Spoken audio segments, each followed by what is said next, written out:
Okie We are back for round 2 of this little fruit still life. Today I added a little light fixture above this to light this better. And I don't know if I like it better or not. I'm already like getting glare this way that you can't see on the camera, but I can see with my eyes. But if I turn it off, then like it's just too dim for me to work, which was the problem I was having yesterday, is that it was just altogether too dim for me to be working. So I still am gonna have to find some like ways to kind of mess with this setup because it's not perfect yet, but we're working on it. Yeah, I'm just gonna get right into this. I gotta get this grapefruit and this rock rendered, so we're just gonna go all in on grapefruit. I gotta try and focus a little bit more on speed today than I did yesterday because I only have a couple hours to stream. And I don't want this to be a like 3 or 4 stream painting, so if I can try and pump this out to somewhere satisfying in the next 2 hours, maybe, I'd be pretty happy about it. I need a smaller filbert is what I need. I don't know if I have one. Got a 6 here. I need like a 4. Uh-oh.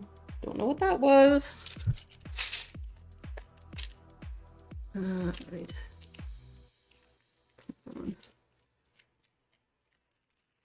The cacophony of brushes that have been like acquired through miscellaneous means and handed down and like picked up from God knows where over the years. Are you a filbert? No. Man, these are really what I want. Okay, I've got this little square guy. I'll keep him down there. He looks like he might come in handy.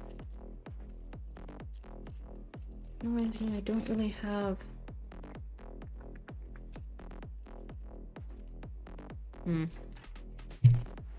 All the brushes in the world, and you're always missing, like, the exact one that you're, like, little heart desires in the exact moment you need it. So this is too small, but the filbert I have is too big, and I don't have anything that... Whatever. We're just going to use the filbert that's too big and try to stop using unreasonably small brushes for everything anyway. Oh, hey, Sandflea McCoy. How are you doing today?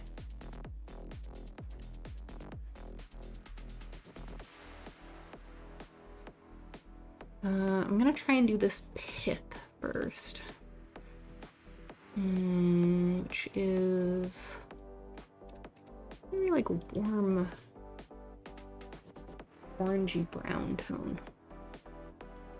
Doing okay. We about to get a lot of cold. Uh-oh. Where are you from? I'm in Canada, in Ottawa, which we just got a lot of cold. And now we're kind of done with the lot of cold, and we just have normal cold. At least for Canadian winter. But hopefully you find a way to stay warm in your lot of cold. And how is I? I's good today. I am starting streaming later than I wanted to be because we had like fire alarm inspections in my apartment building today. And they were like, we'll come sometime after 10:30. And sometime after 10:30 ended up being 2:30 p.m. So, God bless. Appointments that run extremely late.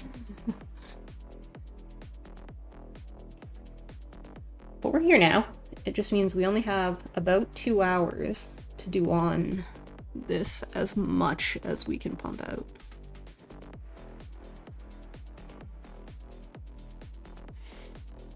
In the US. Pennsylvania. Huh. So not an area that's completely unused to the cold, but probably not as cold usually as we would get up here. Do you live in a city that handles it well? I guess if it's just cold and it's not snow, then it's not that big of a deal. But I know here in Ottawa, they have a lot of, like, warming centers and stuff they open when we get extreme cold for people. And when we get a lot of snow, they're pretty quick about getting in there and getting it removed for us. Live in the mountains, so it is a bit colder. Ooh, mountains. That's fun. Does sound like a much harsher winter if you're in a mountain, though. I'm jealous, though. There aren't much in the way of mountains in Ontario. All of our beautiful country is more flat. And I've never visited, places with much of mountains. I've always wanted to go to the west coast of Canada because we have beautiful Canadian mountains out there, but I've never gotten to experience them. I think this color needs a bit of warming up. Okay, that was too much. Too much warming up. Take it back.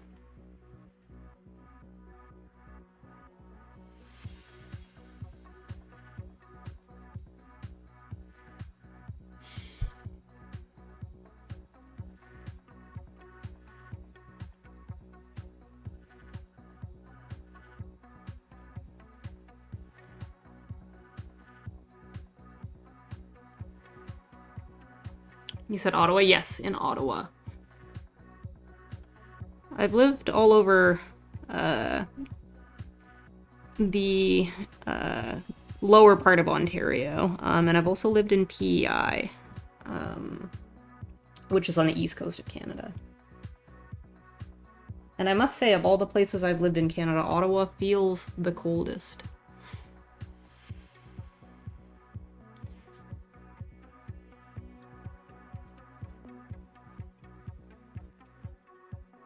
I know that the color I'm painting in on this pith right now is dark, and I'm doing that on purpose because I want to kind of instead of putting the shadows on top of a little like dappling effect in the pith, I want to just put the lighter color over top with little like pokey brush strokes. So I'm painting this area darker first, and then I'm going to go in and poke it with the lighter color to bring it to the right tone afterwards.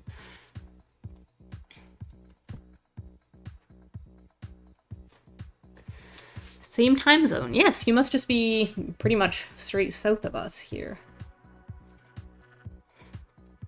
It's a good time zone to be in. Nice and central. I found it annoying when I lived on the East Coast. It was only an hour difference, but there were certain streamers that were on the West Coast that I watched, and friends in the West Coast that I'd try to talk to or game with, and it was just always kind of a pain in the ass. The hour does make a difference somehow.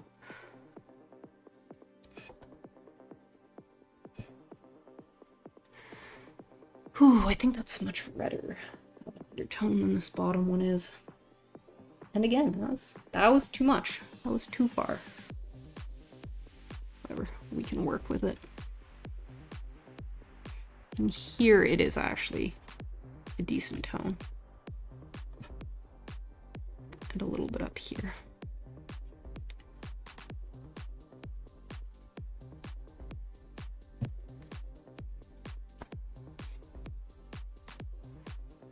It's much oranger down here though. In this area.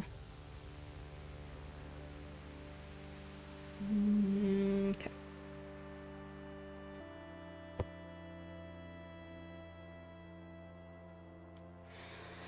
All right.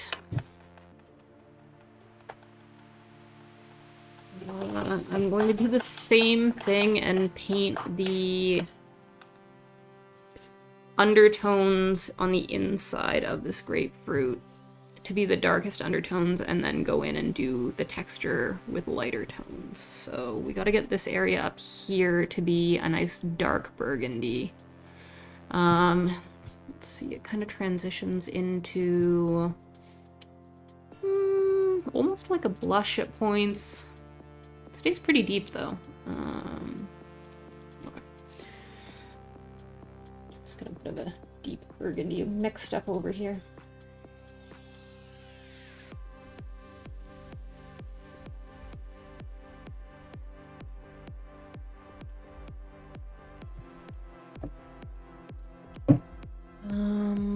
It's even darker than that. Let's get a bit of blue in there. That was too much. Keep being heavy-handed with my brush today. No, actually it wasn't too much. I actually think I need more.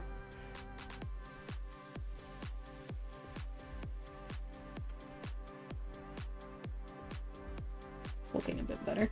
All right. Let's get this shadow put in right here.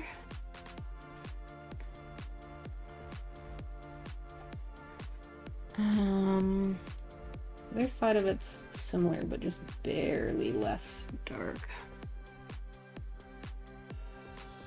I don't even know if that was enough white to make a difference, but and it looks like that shadow kind of comes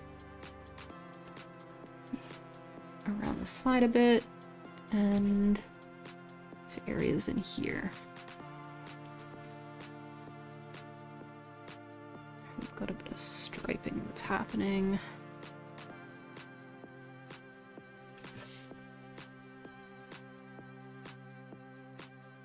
Just gonna dot that all in.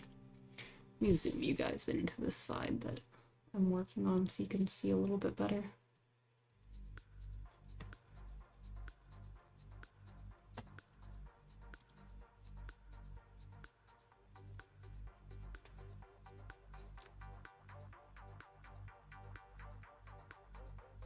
Be able to see my palette, but the palette is significantly less interesting than the grapefruit, so this we need to lighten up just a tad. Pull this down like this.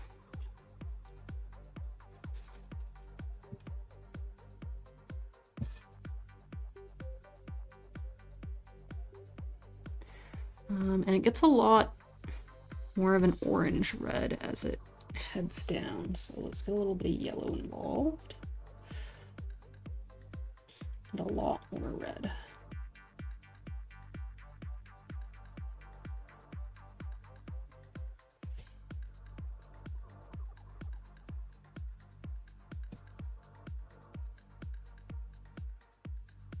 I think also pith is a little thick here, so I'm just gonna push this out a little bit.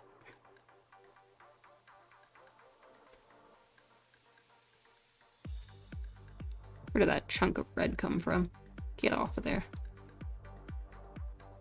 And then it looks like it's deeper in here, although it is more vibrant than this. I should get more orange involved.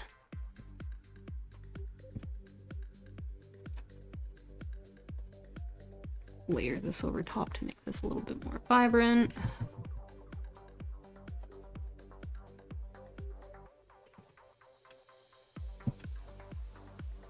Gotta recut that top shadow in. Darker color.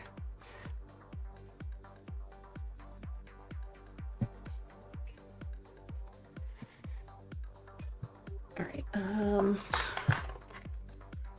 One thing I'm really bad for when I'm working is not cleaning my brush in between slight color changes, and then it all gets too muddy, so try a little bit harder to remember to clean it.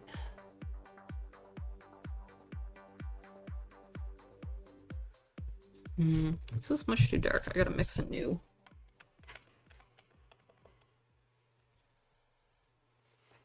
Puck somewhere. I used too much of the blue to darken that for the shadow, and it's muddying the color.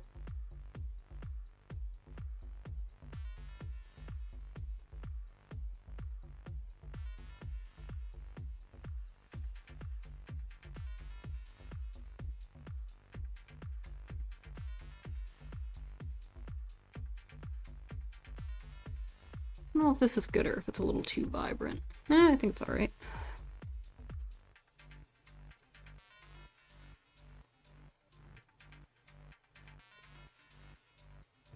I do think I've made this pith in the center a little on the thick side as well, so I'm just gonna cut a little bit of that off as well.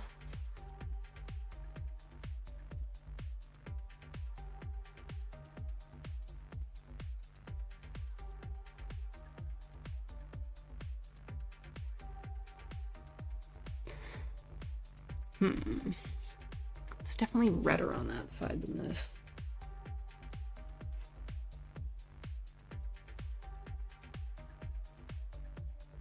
Looks pretty good. Yeah, that's pretty good. I'm happy with that.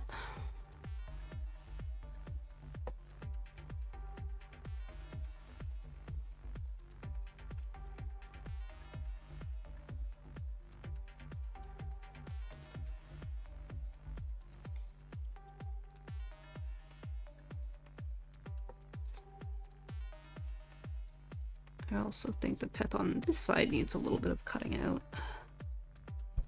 That's better.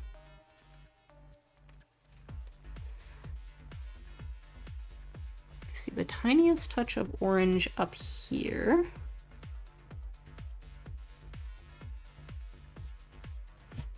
And this kind of pulls down into this shadow to become more orange.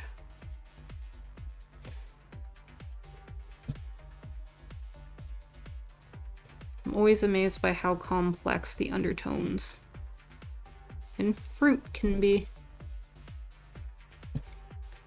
Okay.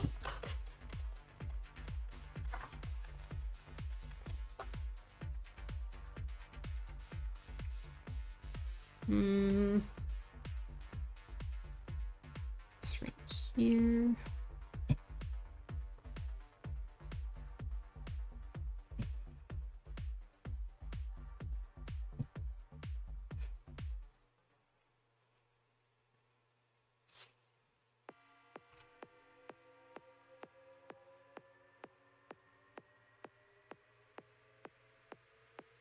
This drop shadow here as well. You can see here, actually, yeah, this right here is much too wide. I gotta cut that in way further.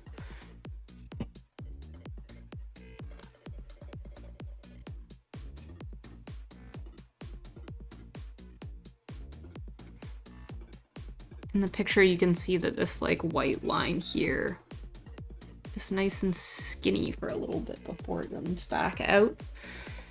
See if we can match it a little bit better. So it looks like I have to bring this up just slightly. Trying to be less picky today than I was yesterday for the sake of speed. But it is really difficult to not fix something once you can see that it's not matching.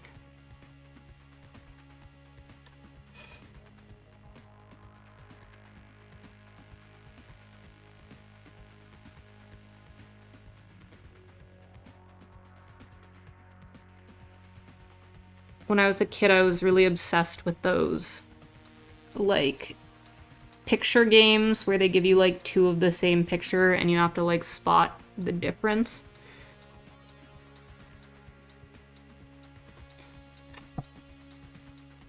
And honestly, painting is basically that. You just have to correct the differences once you find them.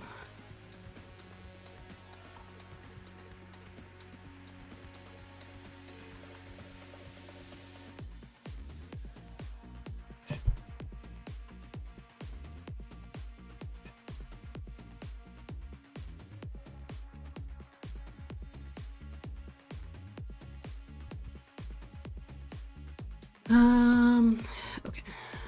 Seems a bit better.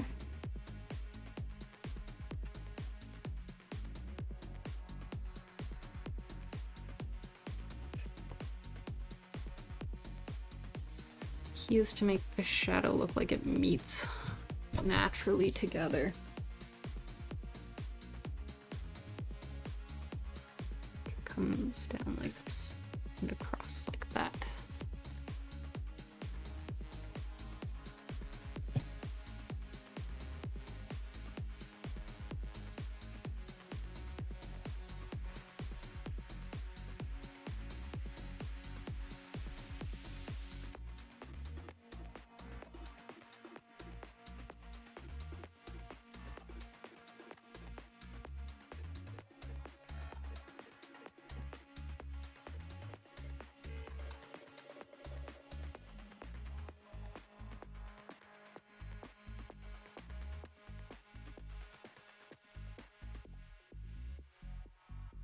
There, and a couple of the shadows in here as well. Try and get this shape cut out properly.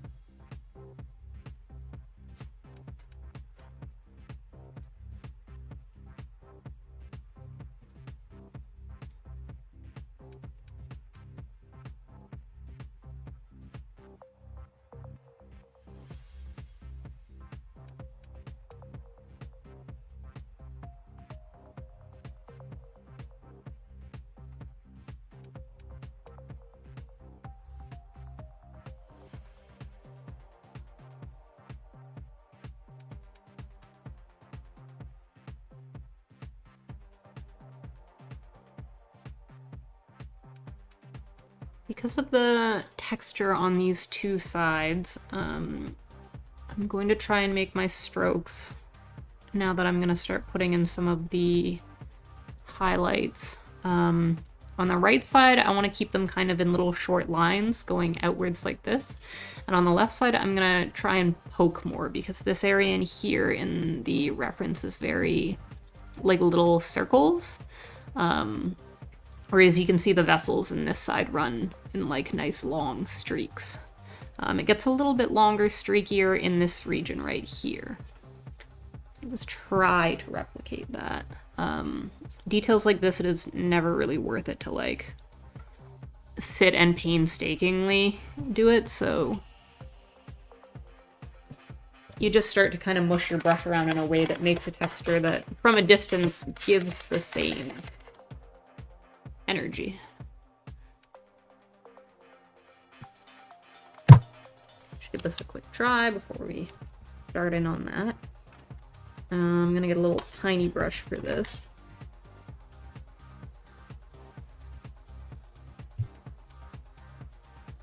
I'll zoom my reference in a little bit.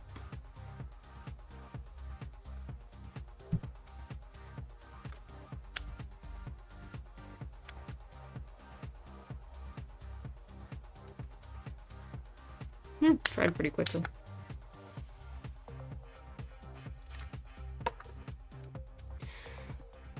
Okay, what we need is some white, kind of into an orange.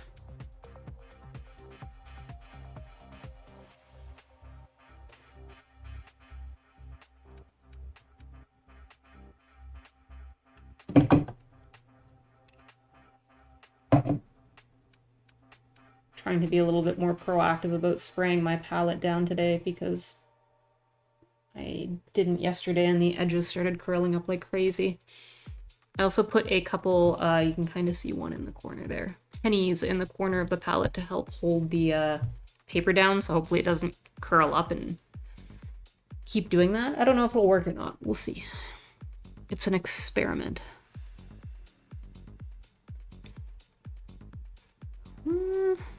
Not that mad at that. It's a little lighter than I want, but it might dry down to a darkness we like.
This kind of thing is just going to take a lot of little layers, I think.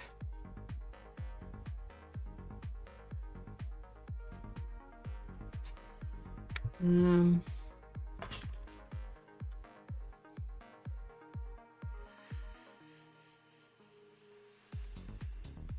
of a blush purple tone for the lighter parts in here. Not sure if this is too light or not. Kinda looks like it's too light.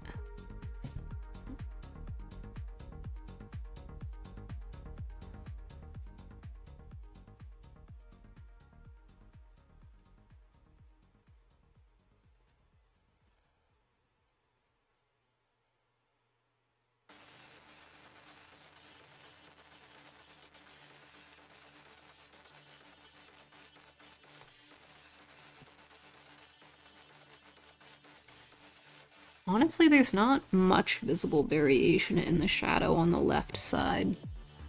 But it will look strange if I don't paint something in there, so.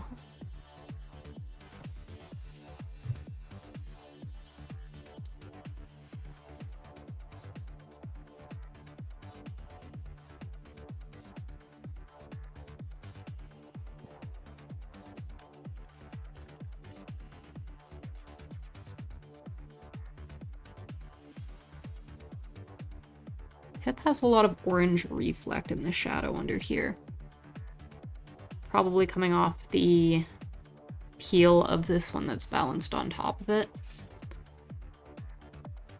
You can see especially in the shadow under this part here, that orange tone bouncing off it.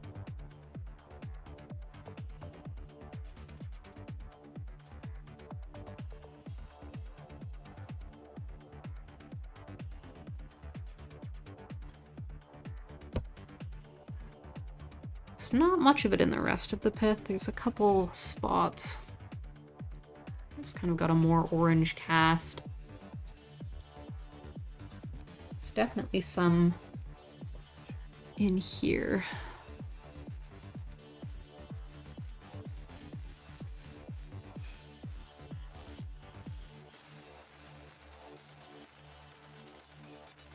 There's a couple little orangey highlights on this side.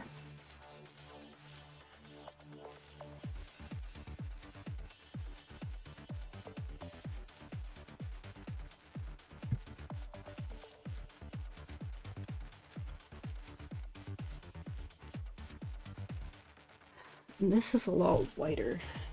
Okay.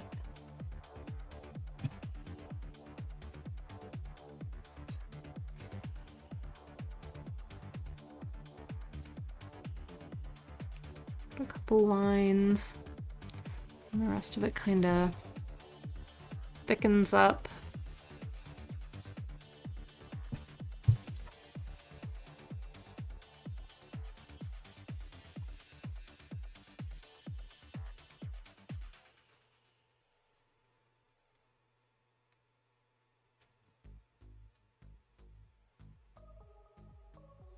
Couple much darker shadows in just to give this area in here a bit more depth.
It's like a reflection right on this spot from my light above me that's making it hard for me to see what I'm doing.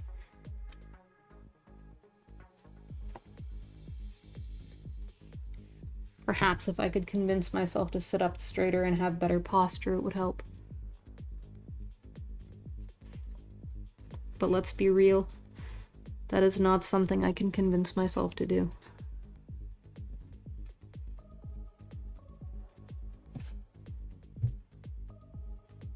Plus, when I sit up straighter, my ears bonk you guys in the camera.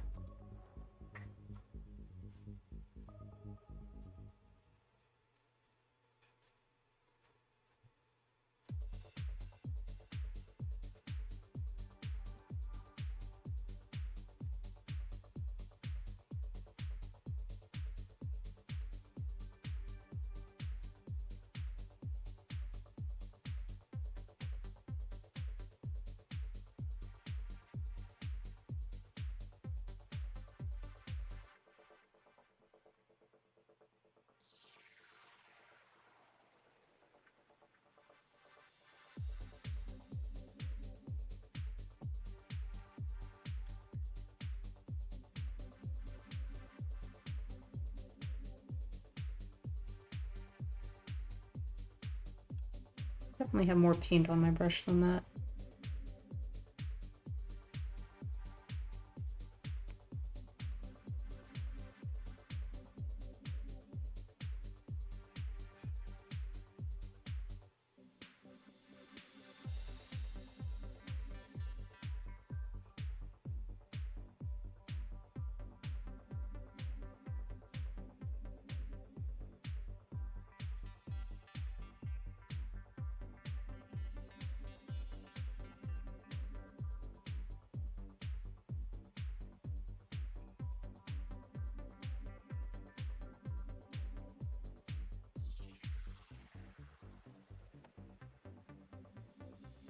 kind of a big round object right here.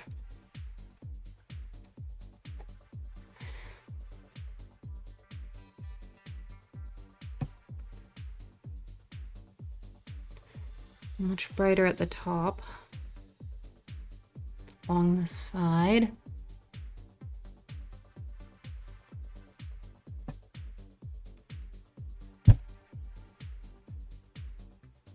Oops.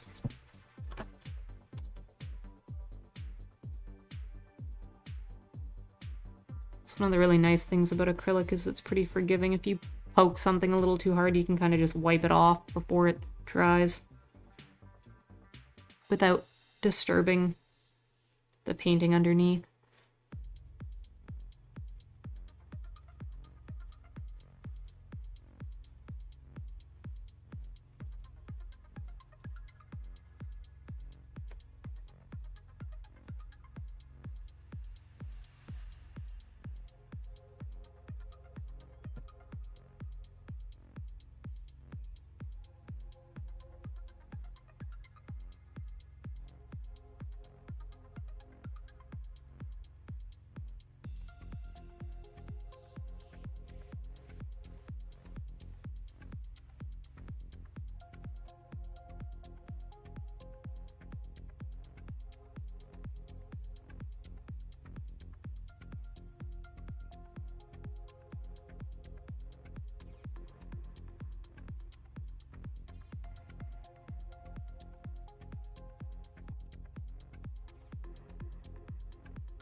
Round mass, and then it kind of looks like we have a little orange bee underneath.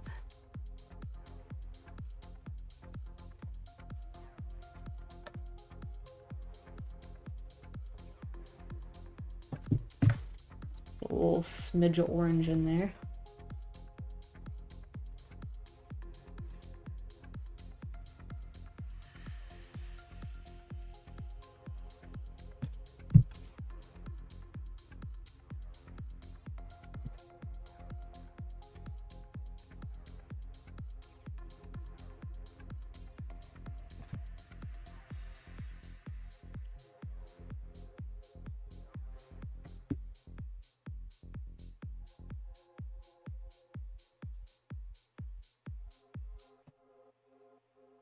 We have a very yellow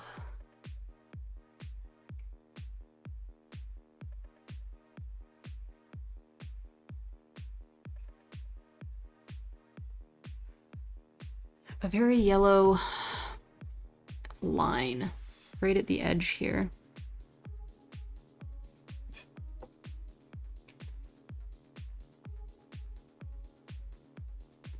It's where the skin has been sliced through. And it kind of halos where this skin meets the pith almost the whole way around. So just put a bit of that in the whole way around for now.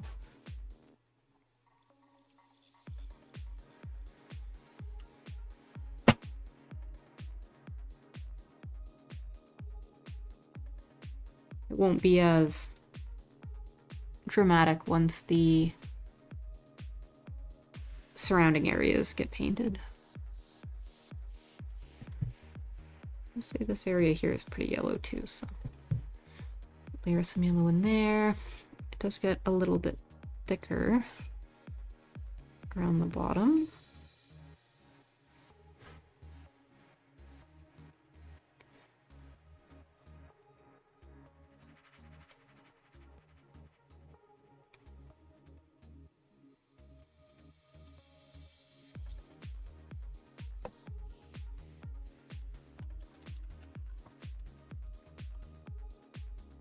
Oh, how's that coming along?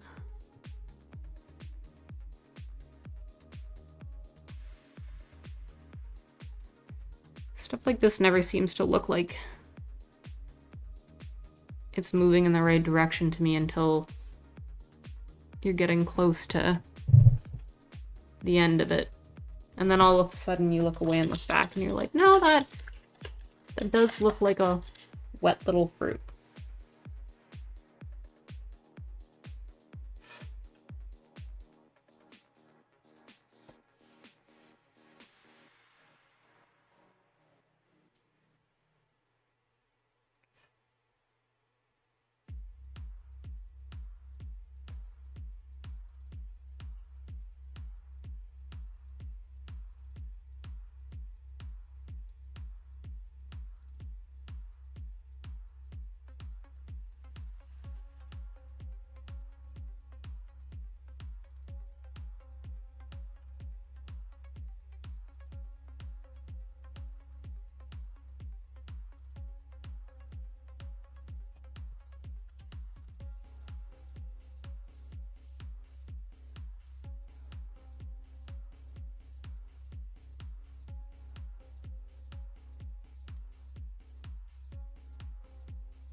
I like to paint little highlights like this in with paint that's been watered down a lot. Because it dries down sheer and then it doesn't hit as hard of a highlight, and you can kind of layer that a couple times to get varying brightnesses of highlight. Sometimes when I do it with a nice thick paint instead of a thin paint, I just always end up going in too heavy-handed, and it's a lot harder to pull it back than to build it up.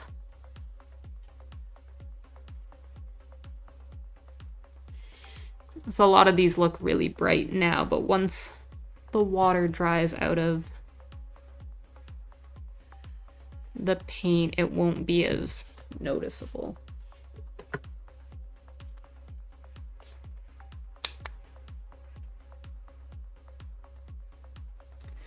Hold a little fan to it to give it a sec. And sometimes while it's still wet, I like. We'll poke stuff down if I think I was too heavy-handed, which I think I was too heavy-handed immediately with that. But that's okay, because we'll just pick up a little bit of this red that's a little bit transparent and put a little wash over the area I was a little too bright on. Bring it back down a notch.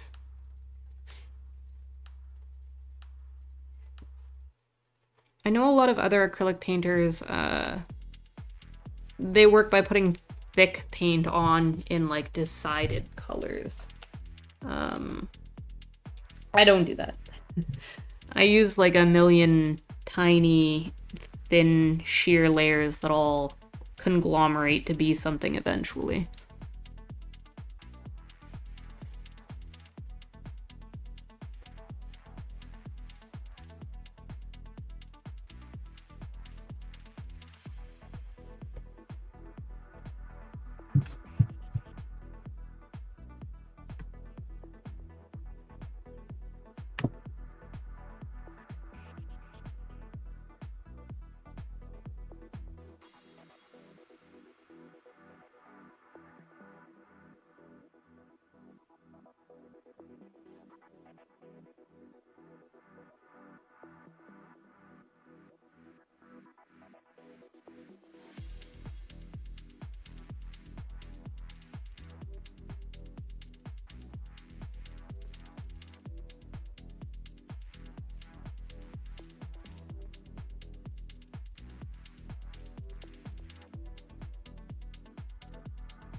Starting to look like something. I'm really not sure.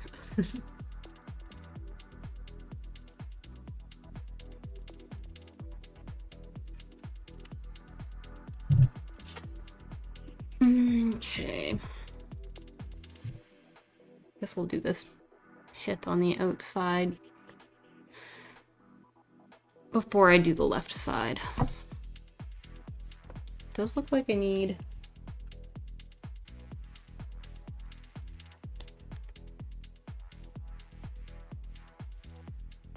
some little pockets here that look very like protruding in texture a little bit in the picture.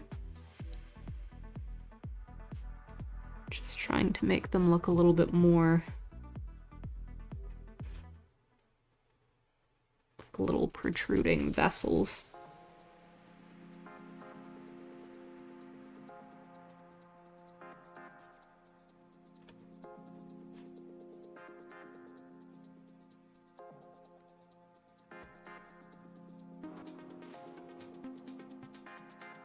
I think it helped a little bit. Now, my extremely tiny little baby fine liner. There's probably like 5 hairs on this thing. And just put in a couple highlights on those little vessels I made.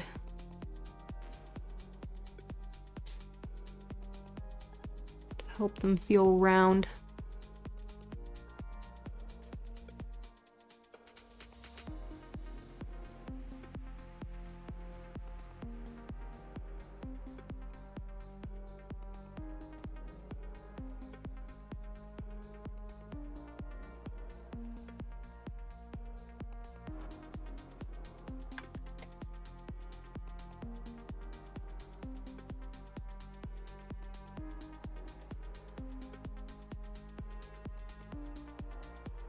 And then just use a bit of a darker red to outline a couple little vessel-y looking guys in here as well. Just help add to that texture. It's subtle, but it adds up in the long run.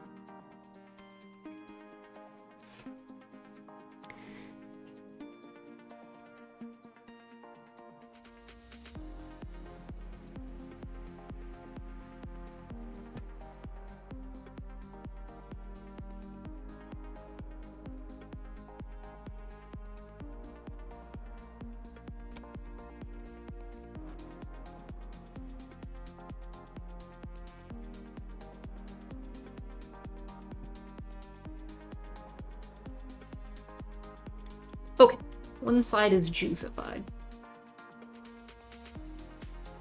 Zoom in for you guys so you can see the juicification a bit better.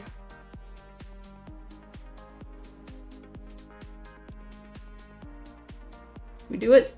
Did we make it juicy enough? Is it looking like our reference? Maybe? Maybe not? Oh, come on, camera. Get on board with the juice.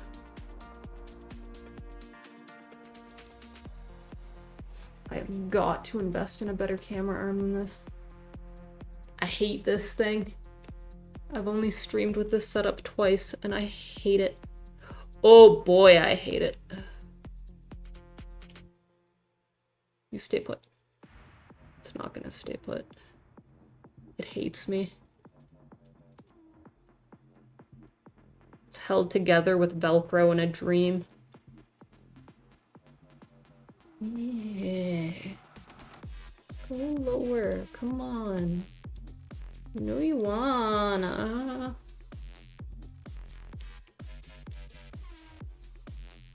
Aha! You stay.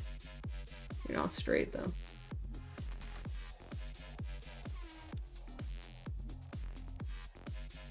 Probably as good as we're gonna get. Aha! Okay. You stay put. And then let me make the... Oh, that doesn't have very good fidelity, does it? That's very annoying.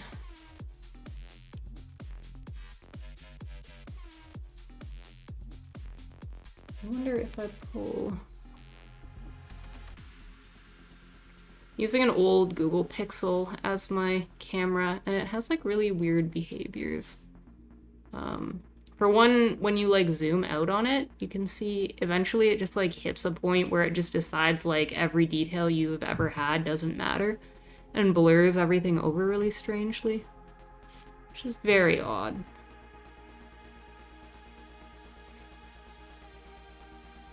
Come now.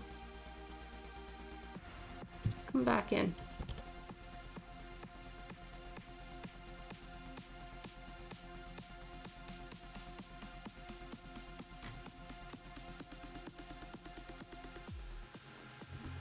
Why is it stuck on that mode now?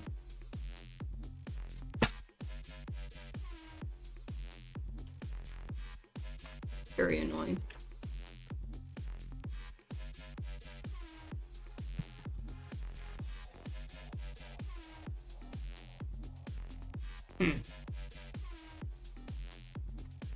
Why are you doing this to me?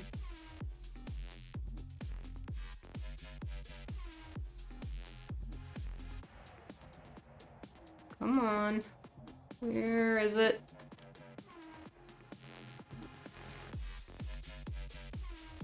It's very peculiar. 1 second. Give it a refresh. Aha! That's better.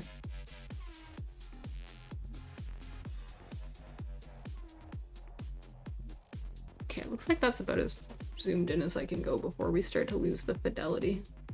But I can probably lower this in a little.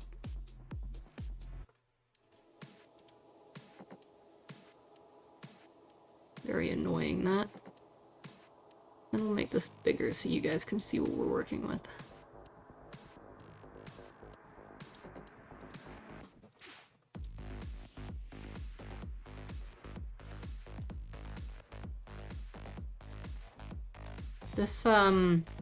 This Panda Beats situation is, it's doing it for me. I'm very pleased with this playlist. Alright, now that you guys have a slightly better view of what exactly I'm trying to copy over here.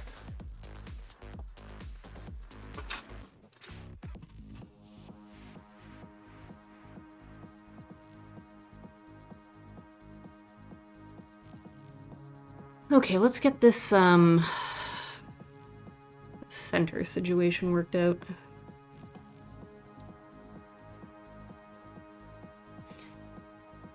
Really dark in here. Big deep shadow. Let's put some blue in there. Just to darken it up as much as we can. And let's just paint some little pockets of darkness in the back there. And then a little, there's a stripe of darkness right here, but it's a very red stripe. So I picked up that burgundy color.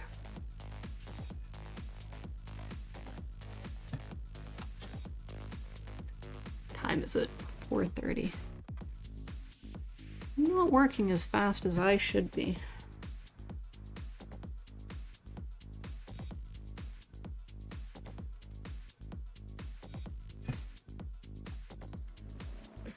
It's not to be done about it. It'll either get done or it won't.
lower my camera slightly to account for all of the slouching I intend to be doing while I paint these details.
Try and lower my standards slightly to try and get this done a little bit faster.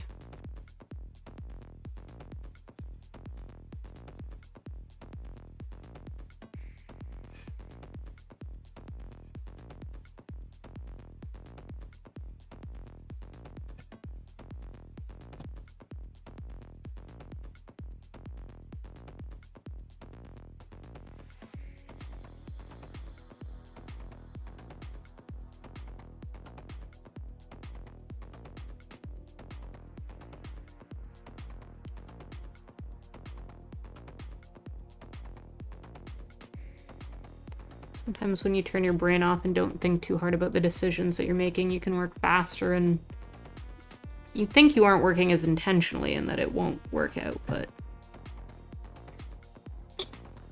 kind of like playing a rhythm game, you just kind of trust that your brain and your body are going to work together to just make it happen.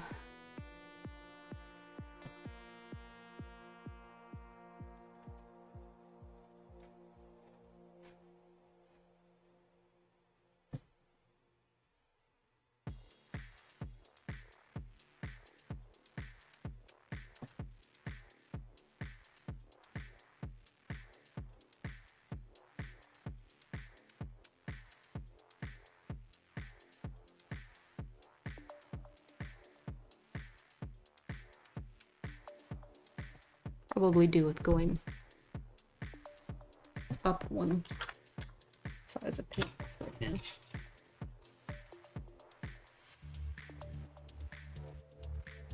That's better.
Checking in with the shape.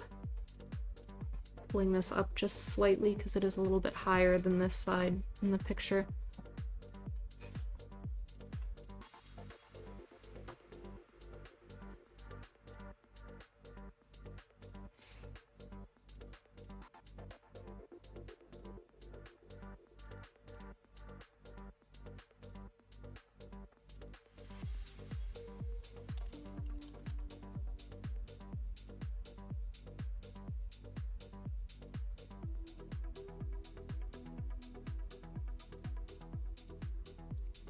Yeah. I think I might have been wrong in doing dark first and doing light over it, specifically in this little area right here on the grapefruit.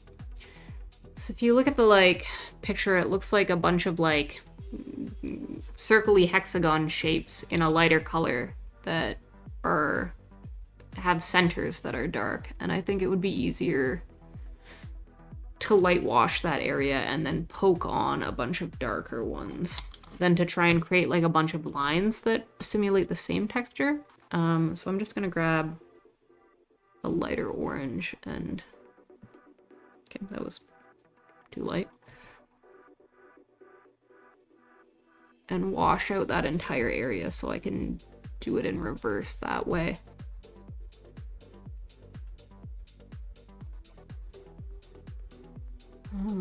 I basically do that all the way down to about here. Outside of this little area that I just blocked in, it looks like they're a little bit more elongated. They're not just little like round or hexagonal pokes, so.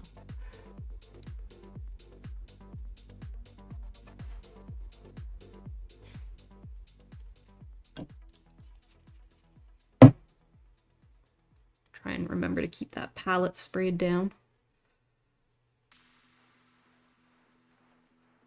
I'll even lighten this area just slightly.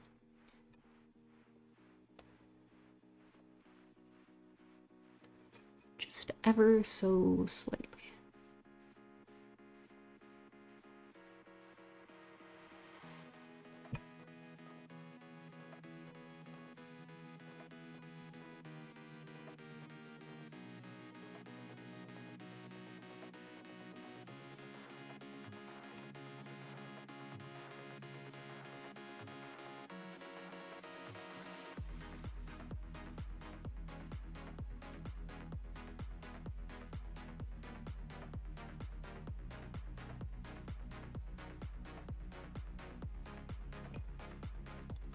Hey, where did that gray tone come from? I don't like that gray tone. Get out of there.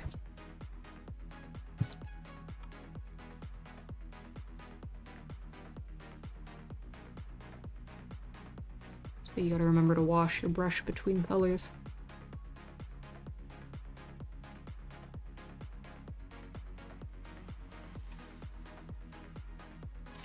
Oh! Now we pick up a bunch of red, mix it into a nice orange, some yellow.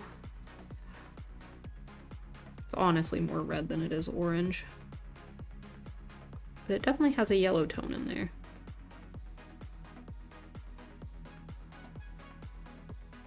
And then we poke it on.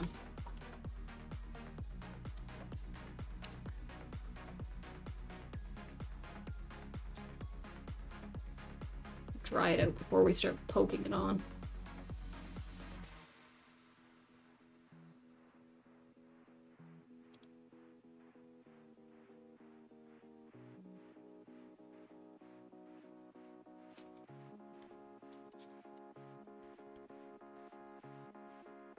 Seems dry.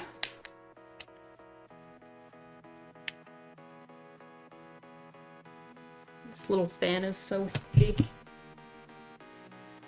Saves me from sitting here blowing at it.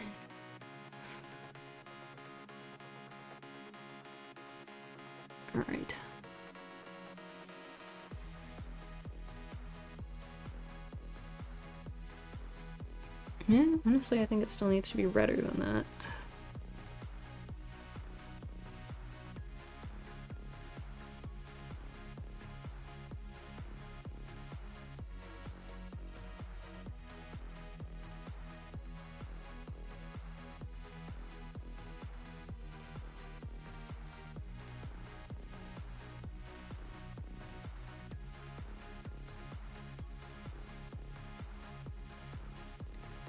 In this area here, it's very just red.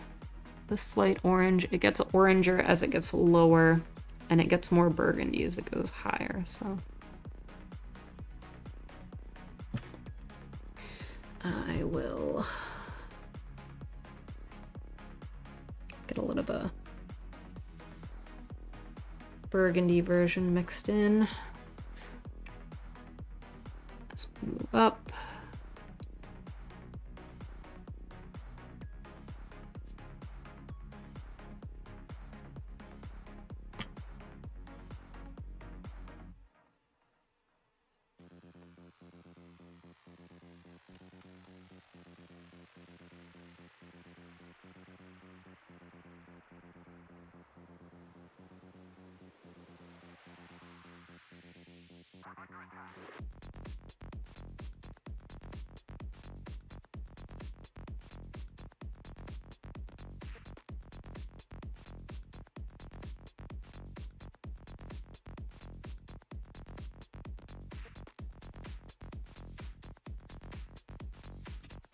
Sorry.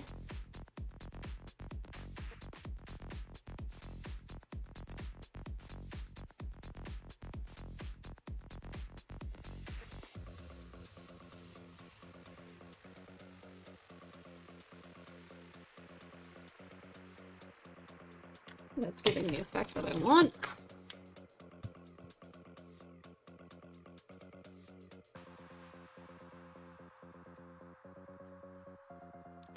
I actually think we need to lighten up this area down here more.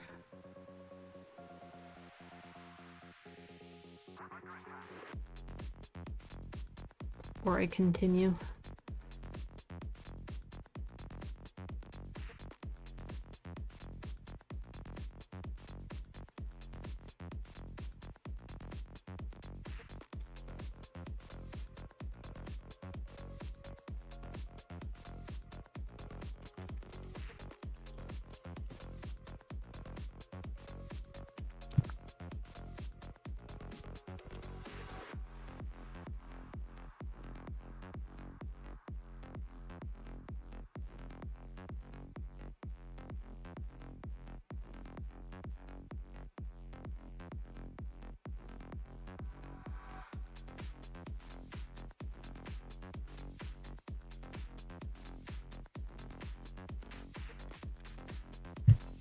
Dry, and okay, in with the red orange pokes.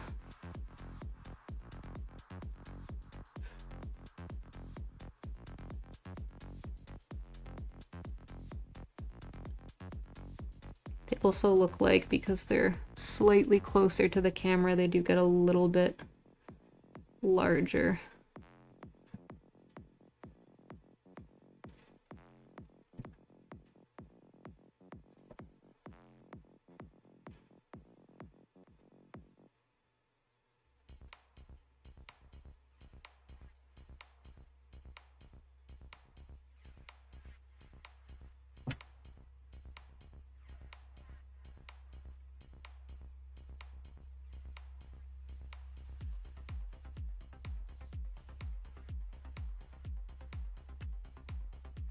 Getting there. It just looks like chaos texture when you get like close up in on it and you really like look at what the line work is doing. And so you don't feel like you're really accomplishing much, but I just glanced over at the Streamlabs page and I can see in the thing that when you're looking at it from afar, it looks like it has light passing through it, the object now. Not as good as the right side yet. We need to get those highlights in there. And we need to get a bit of this striping in.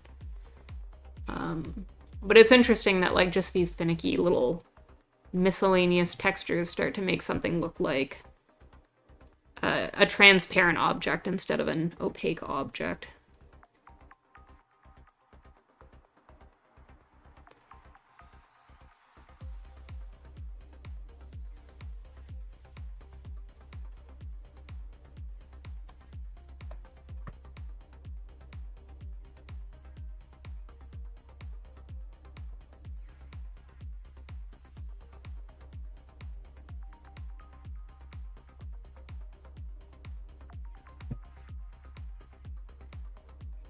Some of these up a little bit to keep that shadow nice and defined. That line right there.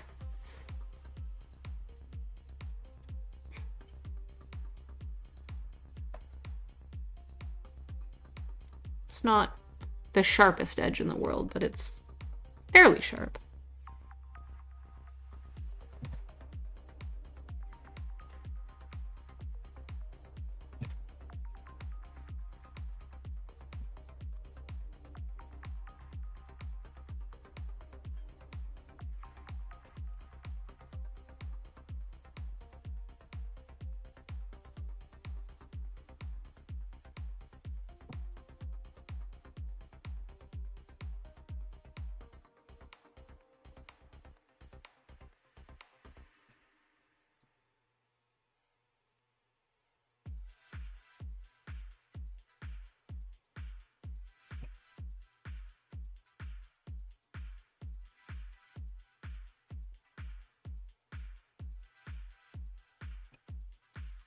Switch back down to my smaller brush now.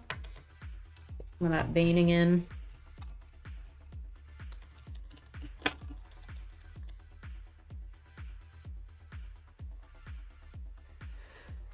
Okay, we need an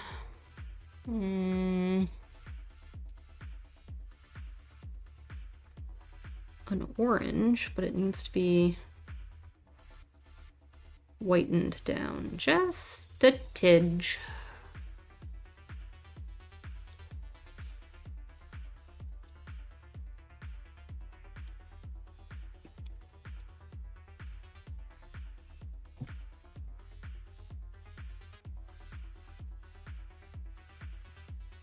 I'm just gonna cut out these little round, long, I don't know what you would call these, ovals, pointed ovals, seed shapes that you can kind of see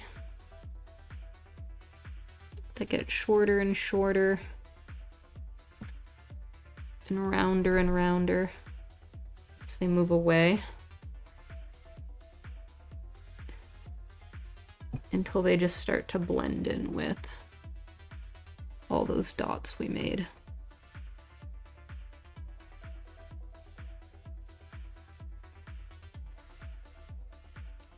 Take some of the dots that are nearing them and pull them a little longer.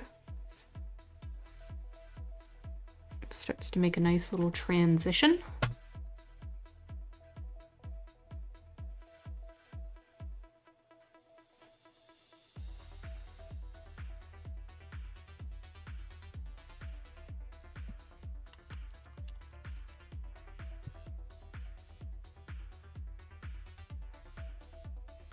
Here doesn't need a lot.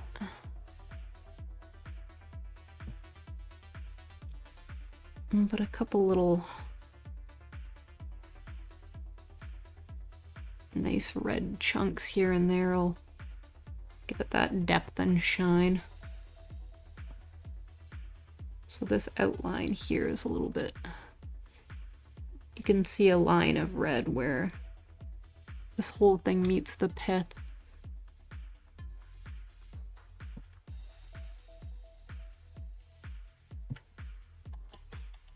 I feel like I've said the word pith like 60 times already this stream.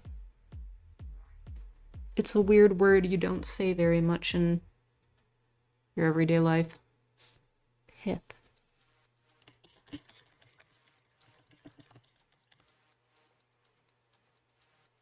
How's the painting going?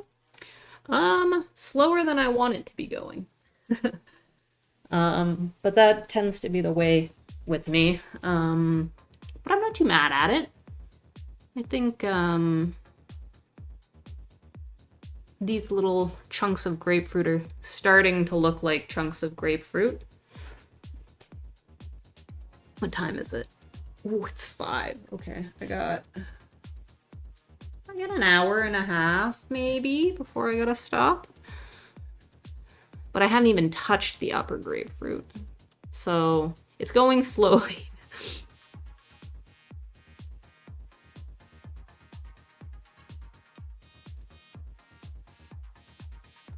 I do think that I've made this whole area altogether too cool. I think it needs a little brown wash to warm it up a bit.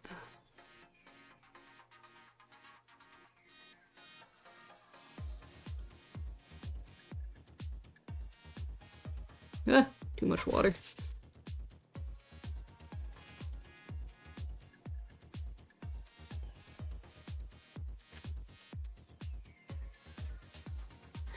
And when are you playing Don't Starve again? Could I join you guys for a game? I don't know. We were talking about maybe trying to stream this weekend, but we weren't sure if we were gonna do Don't Starve. The thing has happened to us that always happens to us when we play Don't Starve, which is we played a bunch of it in a row and got super into it, and then life got in the way and we walked away from it, and now I have no memory of what we were doing or what was going on, where our bases were, what our priorities were. And it feels like it would be harder to go back in and start that file up again than it would be to just start a brand new file again.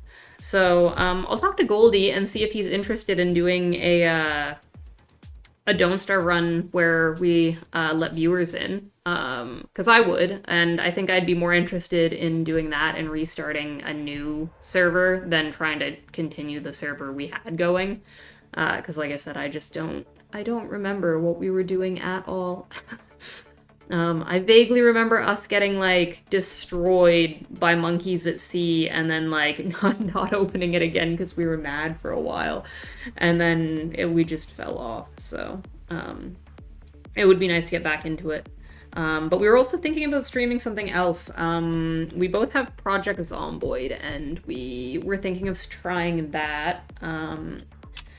Neither of us have played it yet, and we bought it a while back, and we've been wanting to, and we just haven't gotten around to it.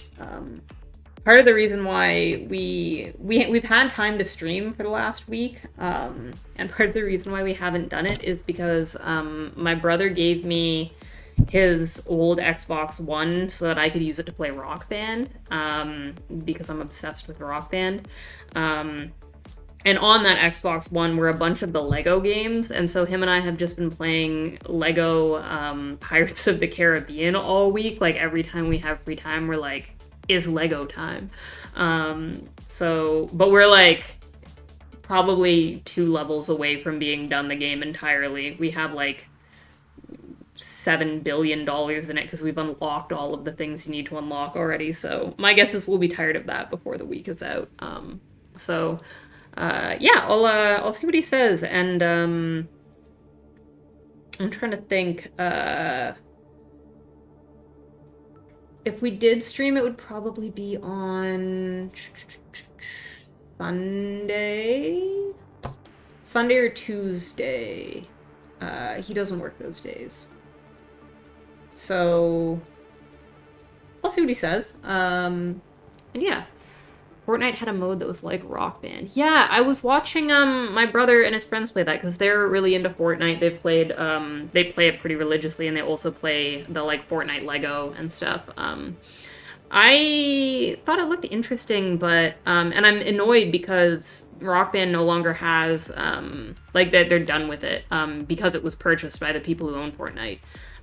So I think the goal is to eventually turn that Fortnite, I think it's called Fortnite Festival, into Rock Band.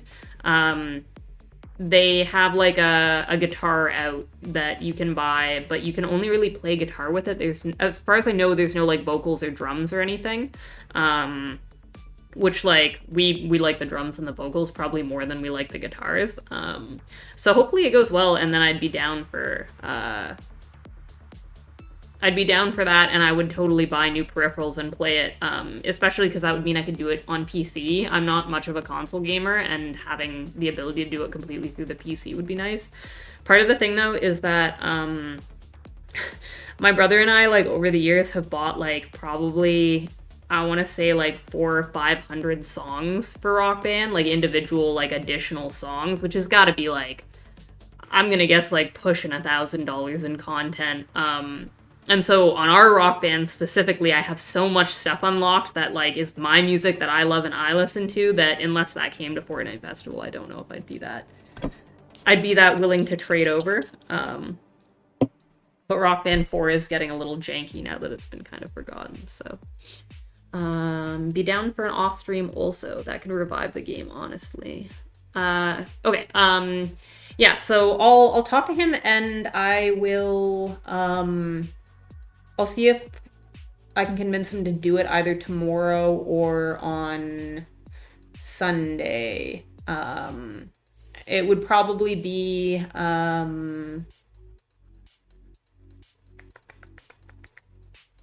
afternoon time we'd be streaming. And if we do a, one where we let people in to the server, then I will just post the server info in chat once we start. So if you see us streaming Don't Starve either tomorrow or on Sunday, then you can assume that we'll be doing a new server, and that chat can get in on it. So I think he'll be down for it. I don't see why he wouldn't, honestly. So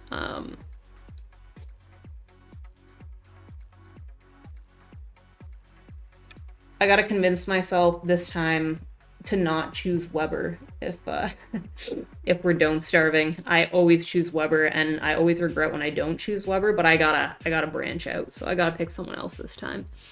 But yeah, no, that sounds like a lot of fun. So if you see us on, yeah, hit us up, join in.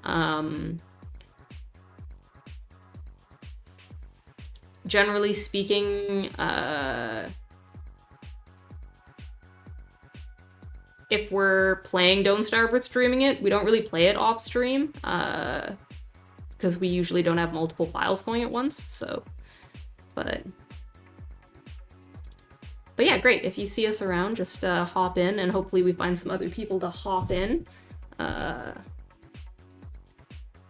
haven't played Don't Starve with a group of people competent at Don't Starve before. I've played with me and Goldie, who, like, together were competent, just the two of us, but anytime we've played with our other friends, it's generally speaking people who don't play the game, they don't know what they're doing, and, like, they don't last very long before they don't want to play the game anymore.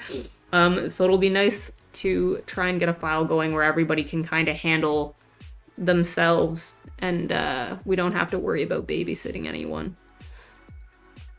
But then again, I don't know. Maybe you're terrible at the game. Maybe you just want in so that you can wait until we leave our base and you can burn it to the ground and laugh as we suffer. I don't know. I don't know what your motivation is, so. But if that's what you do, that's what you do, I guess. Nothing we can do to stop it.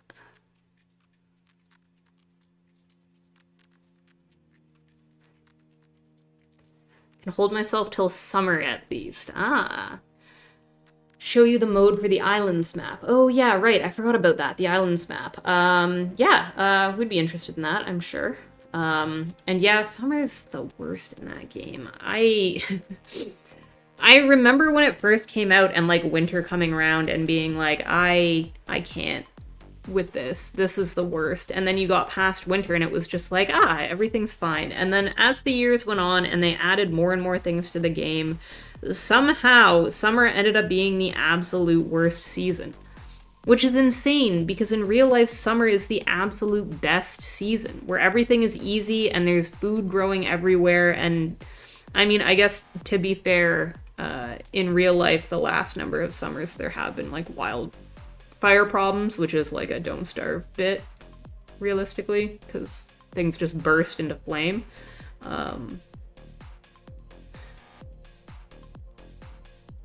But I do look forward to getting back into gaming now that we have time to.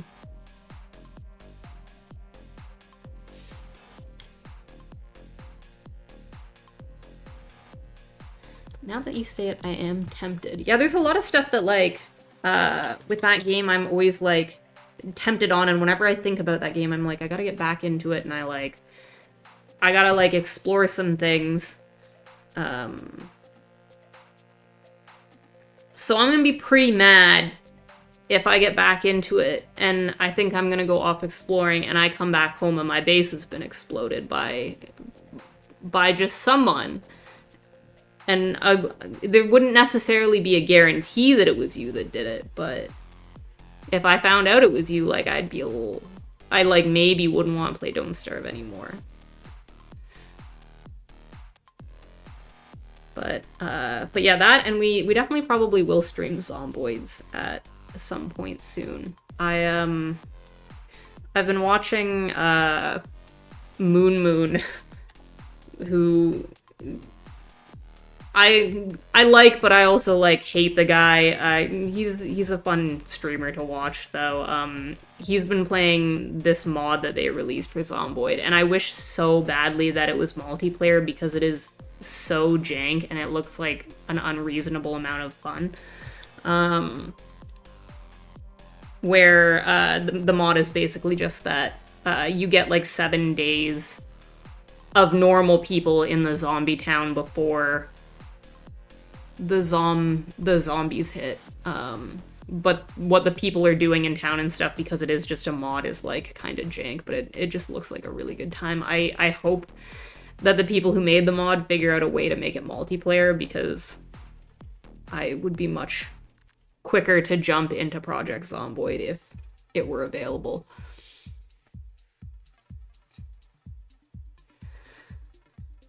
Yeah, exaggerate the seasons a lot. No, I never done that. I take my game serious. Okay, I'll trust you then. If you say you take it serious, I'll trust you. I'll believe you.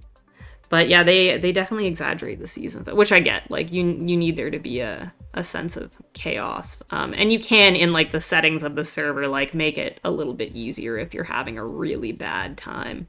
But to me, Don't Starve is just kind of like, it's a game you know you're signing up to get stomped. Like, you're going to have a bad time. And sometimes you're going to have a really good time. And that's going to feel great. But that's going to be immediately followed by you not being careful enough and dying somewhere really inconvenient and having to make really long treks to recover your body and then dying immediately again because you're just being irresponsible. And I know when I start playing it that that's what I've signed up for, so. You gotta be head in the game with that game, or it can get pretty frustrating. Never played Zomboid. The graphics look bad to me. I don't hate them. It's definitely a stylistic choice. To me, it gives, like, old Sims. And I don't hate that. One of the reasons why games like it and Don't Starve as well are appealing to me is because they're, for the most part, kind of top-down. And I have, like, vertigo. Which means that most of the time when I'm looking at stuff, it's spinning slightly. So games that are top-down are a lot easier for me to play than games that are first-person, and games that are third-person are the absolute worst for me. When I play stuff like Red Dead, it makes me feel so sick, and I find it really hard to concentrate on it. And so I'm kind of willing to forgive the bad graphics because I've heard really good things about the gameplay, and because it is just a form factor that's easy for me to work with. There's other games too that, like, I honestly, like, am not huge on the style of, but I really love the game. Like, I personally, and I know a lot of people would come at me for this, I personally think Stardew Valley is kind of ugly. I think the design on the sprites ain't that cute, and I think, like, just in terms of, like, the world, they could have done a cuter job with it.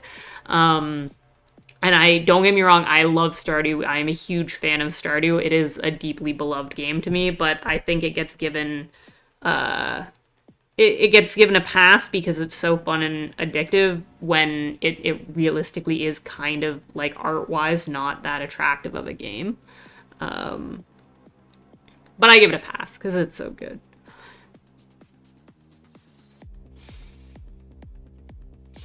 Like to make multiple bases on map to make it easier. Yeah, we definitely always do that. You need like 2 or 3. And there's always the one mod that I always like to have on Don't Starve is the one that allows you to you can build a sign and name it, and then you can use the signs to fast travel around the map.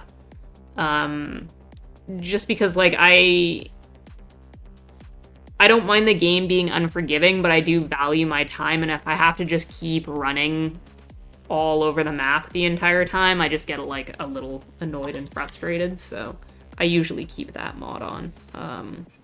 I've had other mods on in the past, but that's the only one that, like, I really don't like playing without.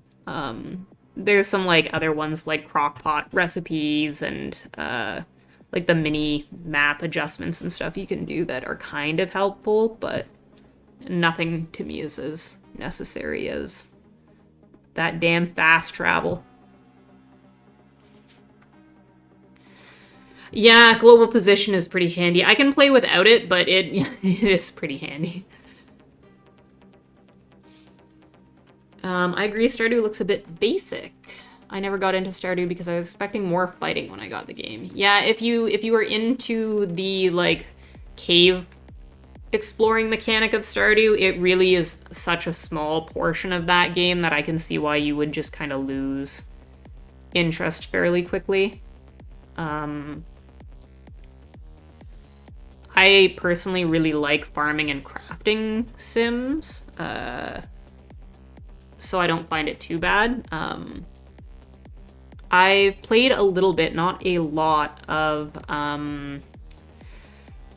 what is that game called? Sunhaven, which is a Stardew-like that, is a little bit more focused on combat. It's still, like, not as much as it probably could be, but it's a little bit better than Stardew for that. I'm looking forward to the 2, like, spin-offs from the Stardew people. There's, I don't know if this is what it was actually going to be called or if this was a working title, but one was called Witchbrook, which was, I can't remember if it was Chucklefish or Concerned Ape. Concerned Ape went to one and Chucklefish went to another. One of them is like Stardew-like, but it's like a Harry Potter world, right? Like a magic school. And then the other one is a Stardew-like, but it's you like run a haunted chocolatier. And I think it's just called Haunted Chocolatier. And I've been waiting for both of those for years, but they're still so far away from being released in some slow, tiny team development hell. So, have I ever played Dinkum? No, I have not played Dinkum. I've heard good things about Dinkum, but I have not tried it. I've played My Time at Portia, which is also a similar kind of game. Trying to think if there are any other ones that I've gotten very into. I played Littlewood a bit. And obviously back in the day I was a big Harvest Moon fan, but that was a while back. I think those were like GameCube era for me, the Harvest Moons.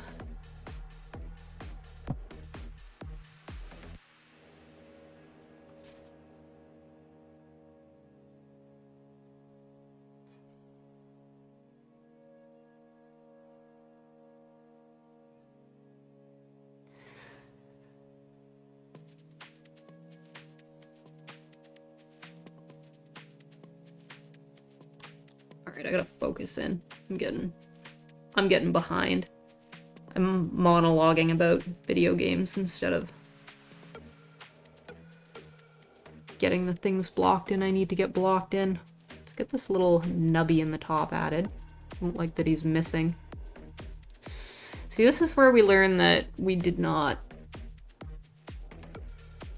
block this in correctly, because there should be enough room to put this in where you can see white around the whole thing, but you can't. Which means I'm just gonna have to shift it ever so slightly to the left. Which is fine. It's... honestly, it doesn't look that noticeable. Also, I'm gonna have to make it a little less tall than it actually is. But that's fine. It's fine. Sorry. You don't have to apologize. It's not your fault. Whenever I'm painting, I'm honed in until like one thing distracts me, and then I think a part of me is like, oh, thank God I don't want to keep doing this, and then I get very distracted and I stop painting. And I think it's good because once I'm not like thinking that hard about it and looking that hard about it for a minute, I come back and I can like see it kind of fresher, kind of as if I had taken like a real break where I've gone away for 5 or 10 minutes.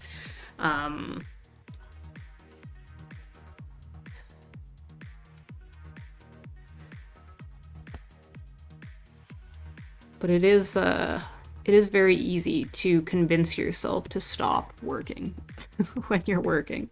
At least it is for me. I don't know about other artists, but for me, like, I have little areas where I get zoned in and like you couldn't pull me away, but those are a lot fewer and far between than the areas where I'm like desperately hoping that like I have an excuse to take a break. I'm not a very fast painter. I've seen a lot of people who get stuff put out like so quickly, and I just cannot make myself do that.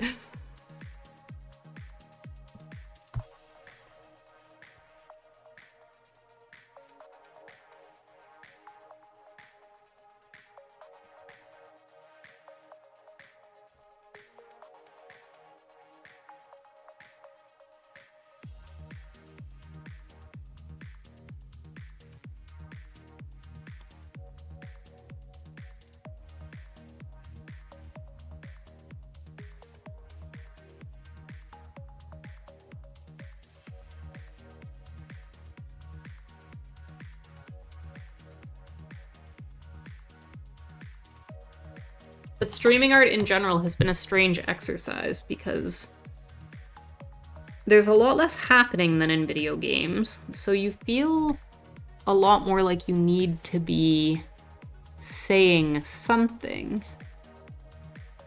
And so honestly, it's extremely nice when people are talking in chat because it gives you something to be saying that isn't just pointing out what you're doing while you're painting. The con of that, obviously, is that the more you're talking, the less you're working. It's a lot easier to talk while playing a video game and continue to pay attention than it seems to be for me to talk and paint at the same time. But I'm assuming, like anything, it's just a skill that if I continue to stream this, I will get better at.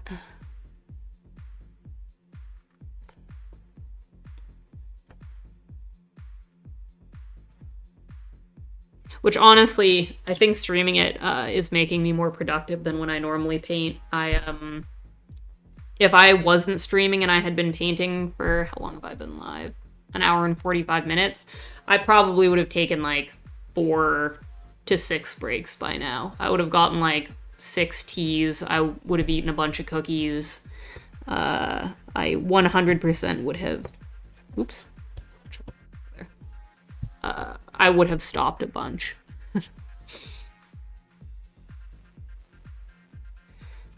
The streaming holds me a little bit more accountable to be a little bit stricter on myself and how often I'm giving up to take a break.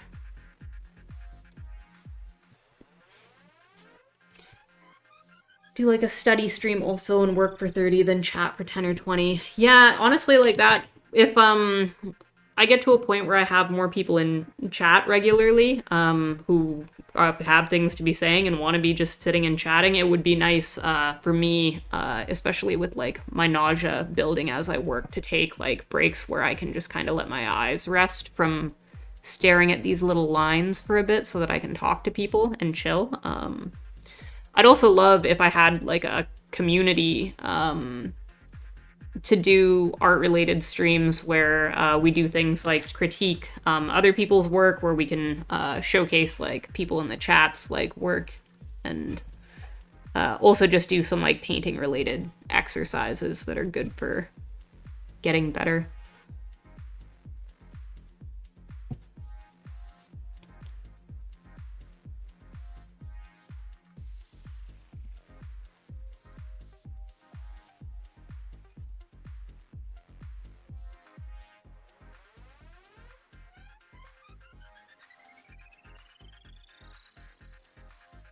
But I've only been really painting again for about a month. I started just shortly before Christmas, I think. So maybe a month and a half now.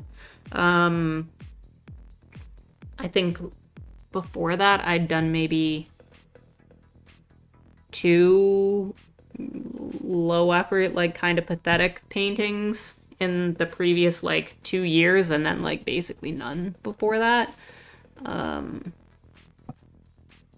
Basically everything I've made recently was made in the last month and a half, so I'm still in a phase where I'm not quite in the swing of things yet. It takes a while before you kind of work your work habits and workflows and stuff up to feeling normal. It still feels, I want to say, 40% foreign to be doing art,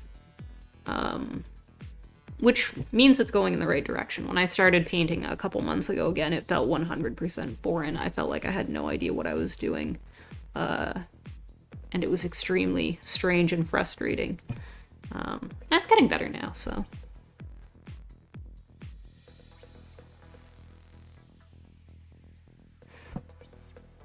Like most things, you just kind of have to convince yourself to keep at it.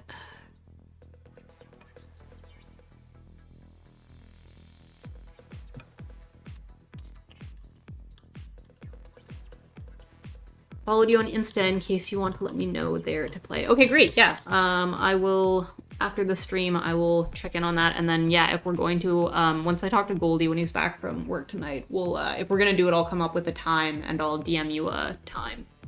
Like I said, it'll probably be sometime after noon on,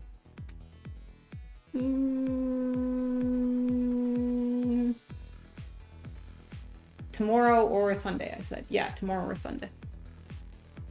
Goldie works a, like, random schedule, so I never know when he is going to be here. I always have to squint at the calendar to know if he'll be around or not. But we should have time.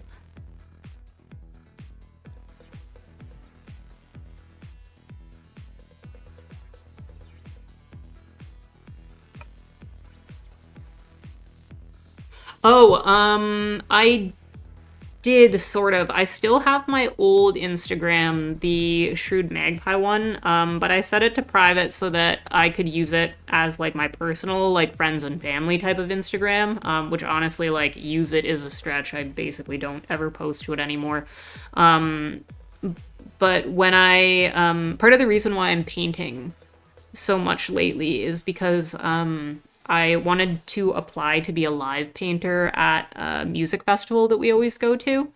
And the applications for that asked for a website or portfolio or like an online media like Instagram with your body of work. So I made a new Instagram that is just with my art.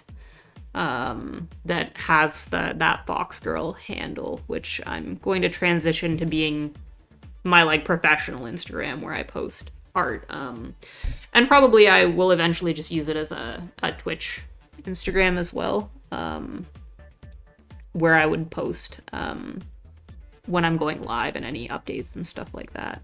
Although, to be honest, I like am so tired of Instagram. I wish there was an Instagram alternative that was up and coming that I could jump ship to. And I know there's some coming down the line in the works, but right now there's no like image-based thing that quite does what Instagram does in terms of portfolio value, so kind of stuck with it for the time being.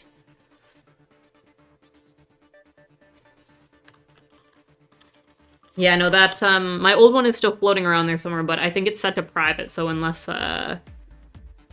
you had previously followed me on that, it would be locked out now. But yeah, my new one just has a lot of my paintings on it, and that's about all. But they're both me.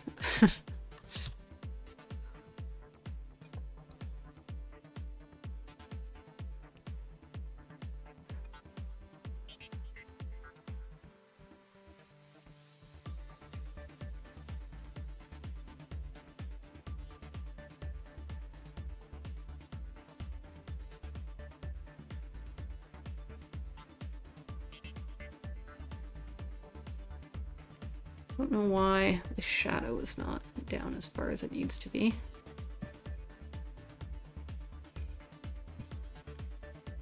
Not quite the right color for that shadow.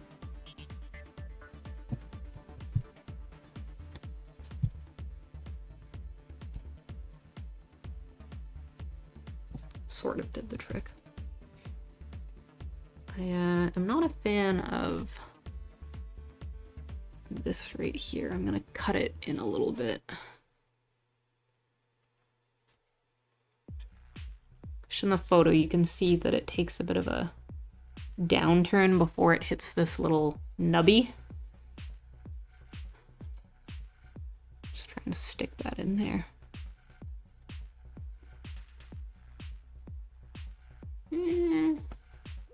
Sure.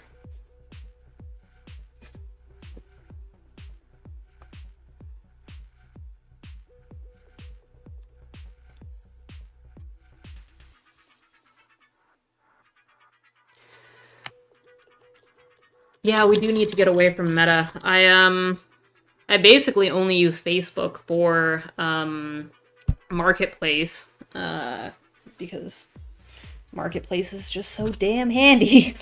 But honestly, like, Facebook has been a cesspit for years now. It's a nightmare land of just posts nobody should be looking at. And Instagram, I used to really like, but such a high percentage of the feeds now are not just ads, but like, I really feel like it went downhill once they went away from the chronological timeline. I find it really annoying that I have friends, specifically artist friends, photographers and such, that do really good work, and I end up missing it because my timeline is not chronological, and so I just have to like go to their page to make sure I'm not missing their content. When it used to be so easy and so straightforward. And I've never used Twitter. I've never once in my life had a Twitter account, so I know that people are mass moving to Blue Sky as a Twitter alternative, and I just can't wait for us to get the Instagram version of that. And when we do, I hope it just gives me a nice, lovely, chronological timeline. That's what I want. That's what I want from it. Yeah, you hate that also? I think everyone hates it. I feel like these companies make these changes thinking like people are going to be so stoked. We like made it so interesting now. The algorithm chooses the perfect content for you. And it's like, I don't want the algorithm to choose my content. I follow the people whose content I want to see, and I want to see that content. I don't want it mixed in with a bunch of stuff you think I'm going to like. There's plenty of places I can go on the internet to like search out new things. I need a social media platform where I can actually stay connected easily with the people in my life that I care about. And we've kind of been robbed of that recently. I feel like all of the good of social media that I remember it being, like when I was in high school and Facebook was in its prime, like 15 years ago, I would go on Facebook and my entire feed was my friends saying things, was my friends posting pictures of their lives, of my friends actually having like opinions and personality there. Now a lot of social media is just this like wasteland of like ads and memes and like I don't even know what anymore. Like the things I catch my parents watching on Facebook sometimes, it's like we as a society should not have any of this. It's not a good idea. No one should be watching this. It's a bad time. But certainly, there was once like a lovely meet people and stay connected with people value to it all. And I feel like somewhere along the line we lost that. And I want it back, personally. Honestly though, what I really want back, like actually want back, is the like golden days of MSN Messenger. But that's a real lost cause, so.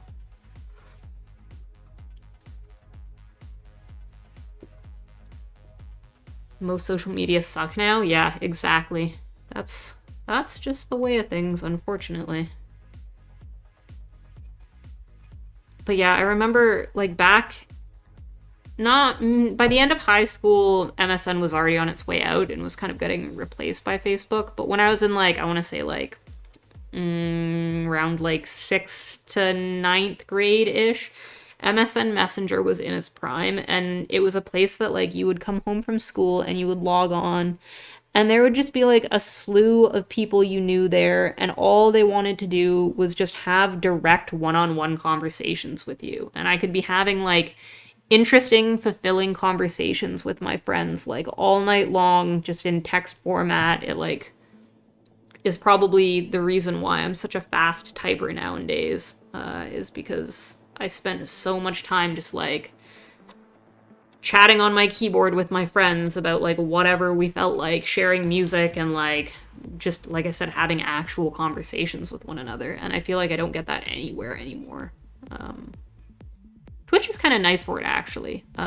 It's obviously not one-on-one, it's much more community-based, but it is really nice to watch streamers and see people actually, like, interacting in a text format, like, live.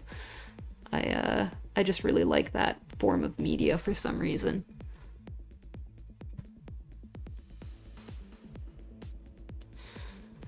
Now all of those places are full of people doing nasty stuff. Oh yeah, the world's full of places where they're just pockets of people doing nasty stuff. And some of those places, they're the good nasty stuff. The nasty stuff that should be, like, celebrated. And then there's the bad kind of nasty stuff that, like, nobody should be doing. Nobody should be participating in. I guess the key is we gotta train everyone as a society to be able to differentiate between being good nasty and bad nasty.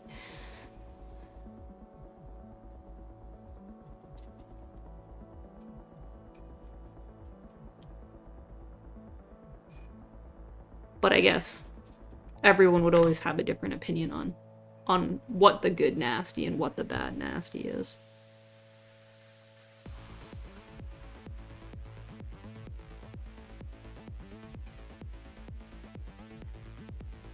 It's quite the red shadow under this. Poke a lot of red in here. Poke her in.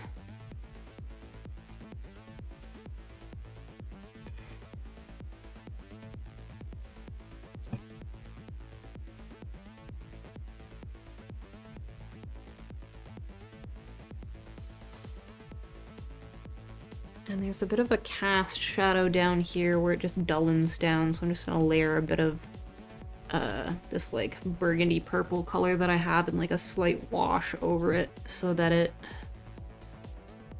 just loses a bit of vibrancy down there where the light isn't hitting it.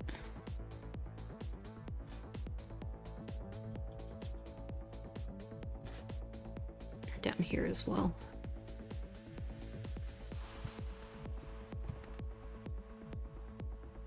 probably shouldn't be doing this with the like fine liner brush. I don't know why I haven't switched back up in size, but here we are. We'll switch it now. Not to say that this like slightly larger brush is less of a fine liner. This is the where's my camera? This is the difference in size. The little one I was using and the slightly larger liner that I'm going to use now.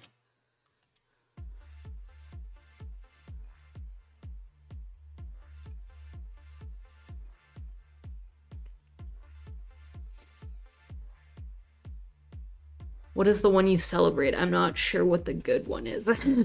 Well, there are a lot of communities on the internet that are just kind of living their best life and celebrating things that like are not that celebrated in society, but can find little pockets of freedom on the internet. Communities like any of the LGBTQ communities. There's a lot of pockets of trans celebration on the internet that you just don't get to see in real life. But also people celebrating different like kinds of weird art, people celebrating like horror films or like strange, grotesque art, or just like interesting and weird art that isn't appreciated in the mainstream. And there are definitely pockets of that kind of interest all over the internet. Even like communities like the furry community that like in society get like super looked down upon and people think they're like a bunch of freaks, but similar to my stance on things like gay and trans rights, I just can never get in the mindset of people who take issue with individuals who are just out there living their best life, and their best life is hurting absolutely no one. The things that they're doing may seem strange by like a normal societal standard, but they're just having a good time and they are not hurting a single person by doing what they're doing. Stuff like the historical fashion communities, people who by like a normal societal standard, like people would say like, oh, those people are like wearing costumes every day and they're crazy for it. But it's like, but why do you care? Like they're having a good time. It makes them happy. They feel good. So like, what's wrong with doing that? And there are a lot of pockets of communities on the internet you can find on Reddit, on YouTube, on Twitch especially. And even just like individual influencers on even problematic platforms like Instagram who just create interesting little communities and spheres where that stuff gets promoted. And I think that's the good weird. That's the good nasty. That's the freaky that we want to celebrate and we want to allow.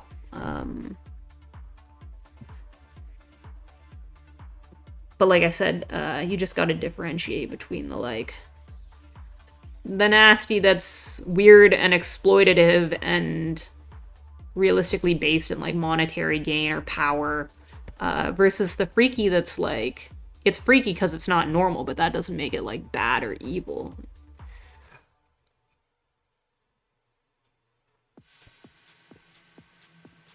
Furries does have got the short end of the stick. yeah. And like I get it. There's the deviant art like bit of like, yeah, there are people out there and they're making art and they just can't help but draw like Sonic making out with Shrek or something. You know what I mean? Like those things exist, and does anybody realistically need them to? No, probably not.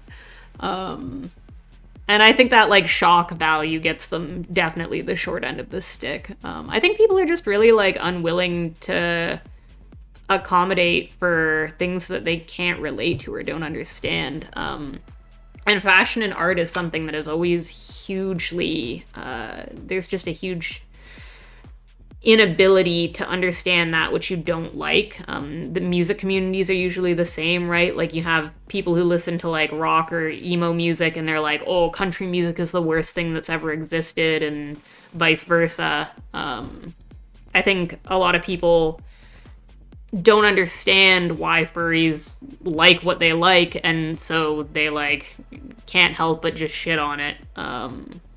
Which to me, like, I don't have to understand why someone likes what they like. If like I don't like it, that's fine, but I can still have empathy for the fact that they do like it. Like I have no interest in wearing a like fur suit, like a mascot fur suit. That to me has I don't have a fursona. I don't think of any of that. But I love wearing fox ears. And when I go to raves, I wear these fox ears and I wear a foxtail. And that's fun for me. And I think it's cute and flirty and I have a great time. But just because I draw the line at wearing a little pair of ears and a little tail doesn't mean I don't still respect people who have a good time going the full send on a full suit. It's like if I don't want that, but like if you want that, then like go off. Like you should be allowed to, and you should be allowed to do it without being deeply judged by people because you're just having a good time, and we should all be allowed to just go out and have a good time, especially when you're not hurting anyone. They look cute as fuck. Thank you. I love them. The Fox Girl thing has, over the last couple years of going to a lot of EDM shows, just become a thing of mine that I've become very attached to, which I wouldn't have thought would be a thing. But after the first year that I wore them to a festival, and a couple people started referring to me because they didn't know my name as that Fox Girl, my spouse would be somewhere and they'd be like, oh, where's that, like, Fox Girl you're usually with? Why isn't she here right now? And so I just got referred to as that Fox Girl a lot. And something about it just, like, tickled my fancy, and it's stuck, and here we are. But yeah, anyway, my monologuing is just to say that the world is a place where we could all work on just being a little more accepting when, like, it's fine. People can do what they want. It's fine. You can dress crazier than you think you can, and people are just gonna have to live with it. It's allowed. Honestly, I think, like, if people wanted to be wearing, like, full cosplay costumes to, like, their everyday lives, that should just be something we, as a society, don't even blink at. So if somebody's made happier because they dress up as a wizard and go to the grocery store, like, that should be celebrated. It shouldn't be a problem.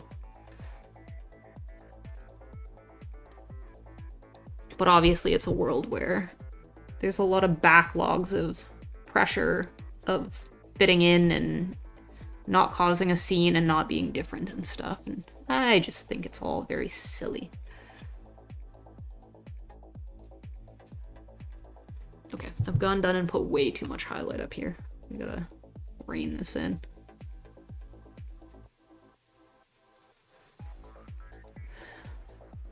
Is this coming along? I can't tell. It's getting to that point where I'm like, have I done something here? Does it look like the grapefruit? Should I stop poking it and start poking the top one?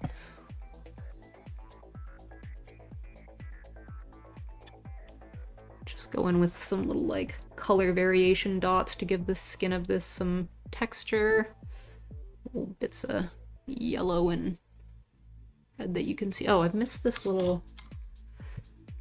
I failed to draw on this tiny little nub on the butt. Just here.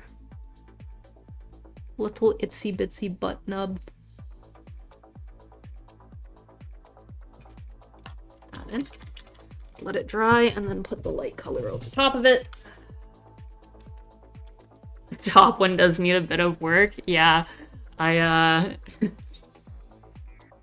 honed too far in on this one and just left him out in the dark this whole time. Time is it? It's only... Oh, it's not even 6 yet. Okay, I've still got time. I've got time to give the top piece some love.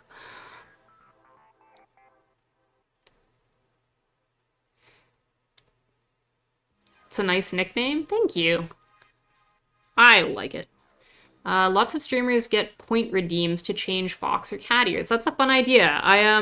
This morning I was looking up, because I wanted to add emotes and, stream points and stuff, but you need to reach affiliate. So I think it was 100 followers and a certain number of hours in a 30-day period streaming. So I can't do any of that until I hit that mark, which hopefully if I have any degree of commitment this time around and actually continue streaming like I intend to, won't take terribly long, I hope. I don't know if anybody out there cares to follow. It will make us one step closer to me being able to add silly little emotes and point redemptions. But I don't have a very good pair of cat ears. The fox ones are the only high quality pair that I have. I have like crappy, like dollar store ass cat ears, and I was working on making a pair of high quality cat ears like over a year ago, and then we ended up moving and they got put in a box and I just forgot about them and never finished them. Because I prioritized finishing a pair of high-end cat ears that I made for a friend, and I finished hers because I wanted to give them to her before we moved, which I did, and then I never finished my own. But I do have Goldie's dog ears, so I could switch out to those for redemptions. And somewhere I have a pair of bunny ears that I made, which are pretty cute. I have no idea where they are, though.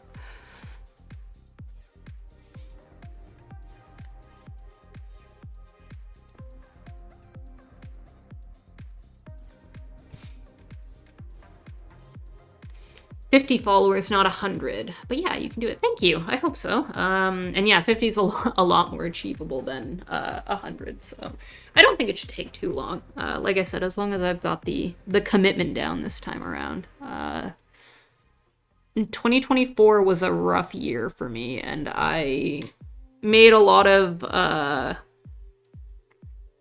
attempts at things that did not pan out, and I just got very distracted very easily, and I had a lot of goals that just never came anywhere near fruition. But so far 2025 is going a lot smoother. Things seem to be working out, so I think this is the year where I buckle down and accomplish something of value, so.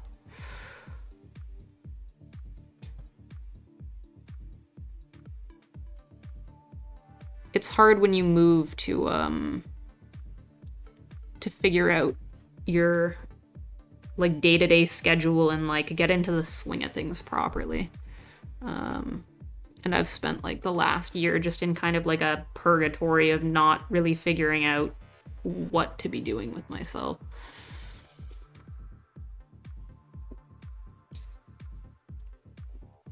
Could finish them on stream and make content of it. Yeah, change categories to reach new viewers. Yeah, I do intend to diversify my streaming content, probably in the near future.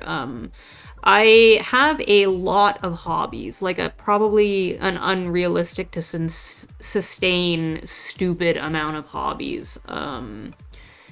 So being a variety streamer and just choosing to stream all of those hobbies at random honestly is like the dream, because it kind of brings them all together to having a bit more of a point when there's something that like I'm never going to make a like career, I don't think, out of like painting or sewing, just because I don't have the dedication to be doing only one of those things all the time.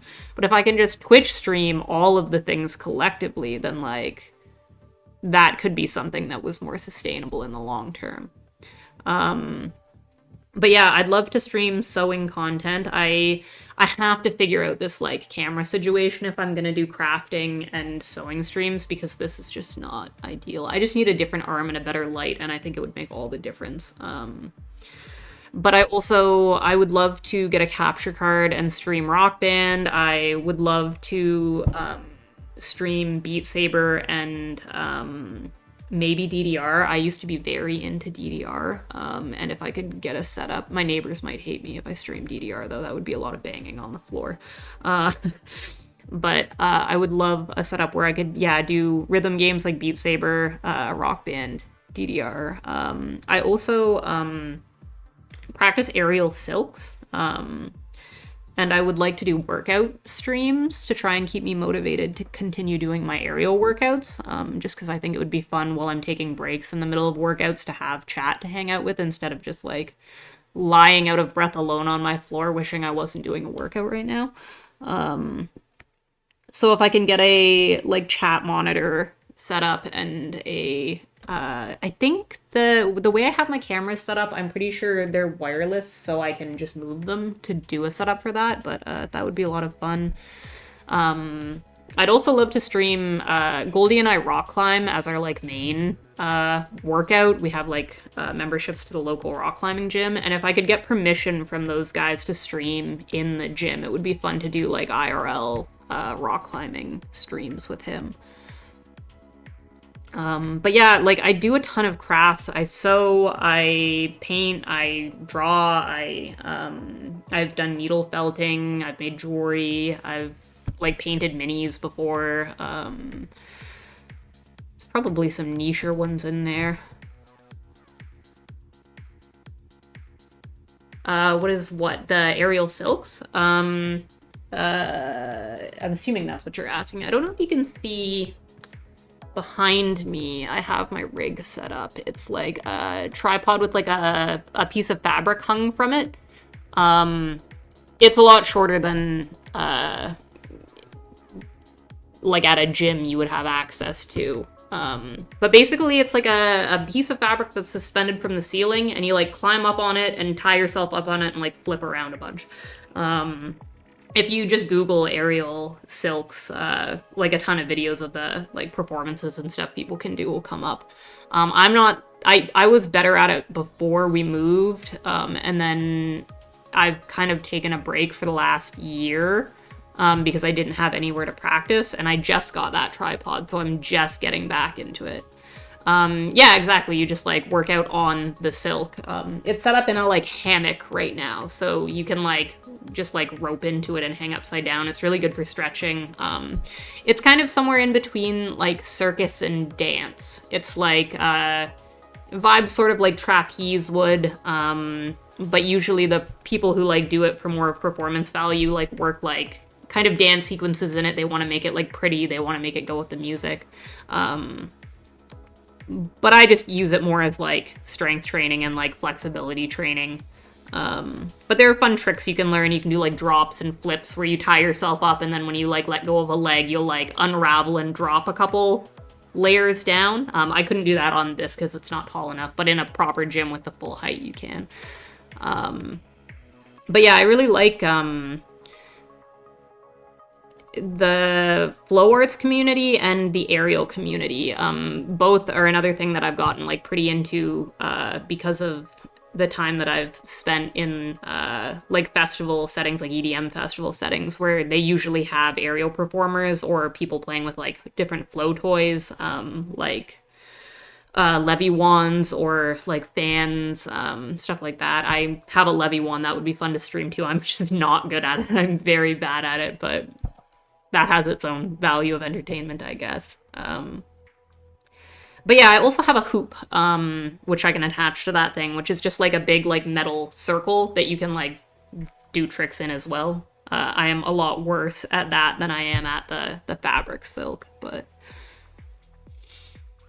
sounds cool as fuck. Thank you. I thought so too. When I first saw like a couple performances of it, I was just like, wow, I wish I could do something like that. And when I was younger, I was told a lot, because I was like a really smart kid. I was like a straight A student all through elementary school. Like I was the kind of kid that if I came home with like a 99% on my report card, my dad would be like, where'd the 1% go? And then the next time I'd come home, I'd have 100%, and he'd be like, what, there were no bonus questions? You couldn't get higher than 100%?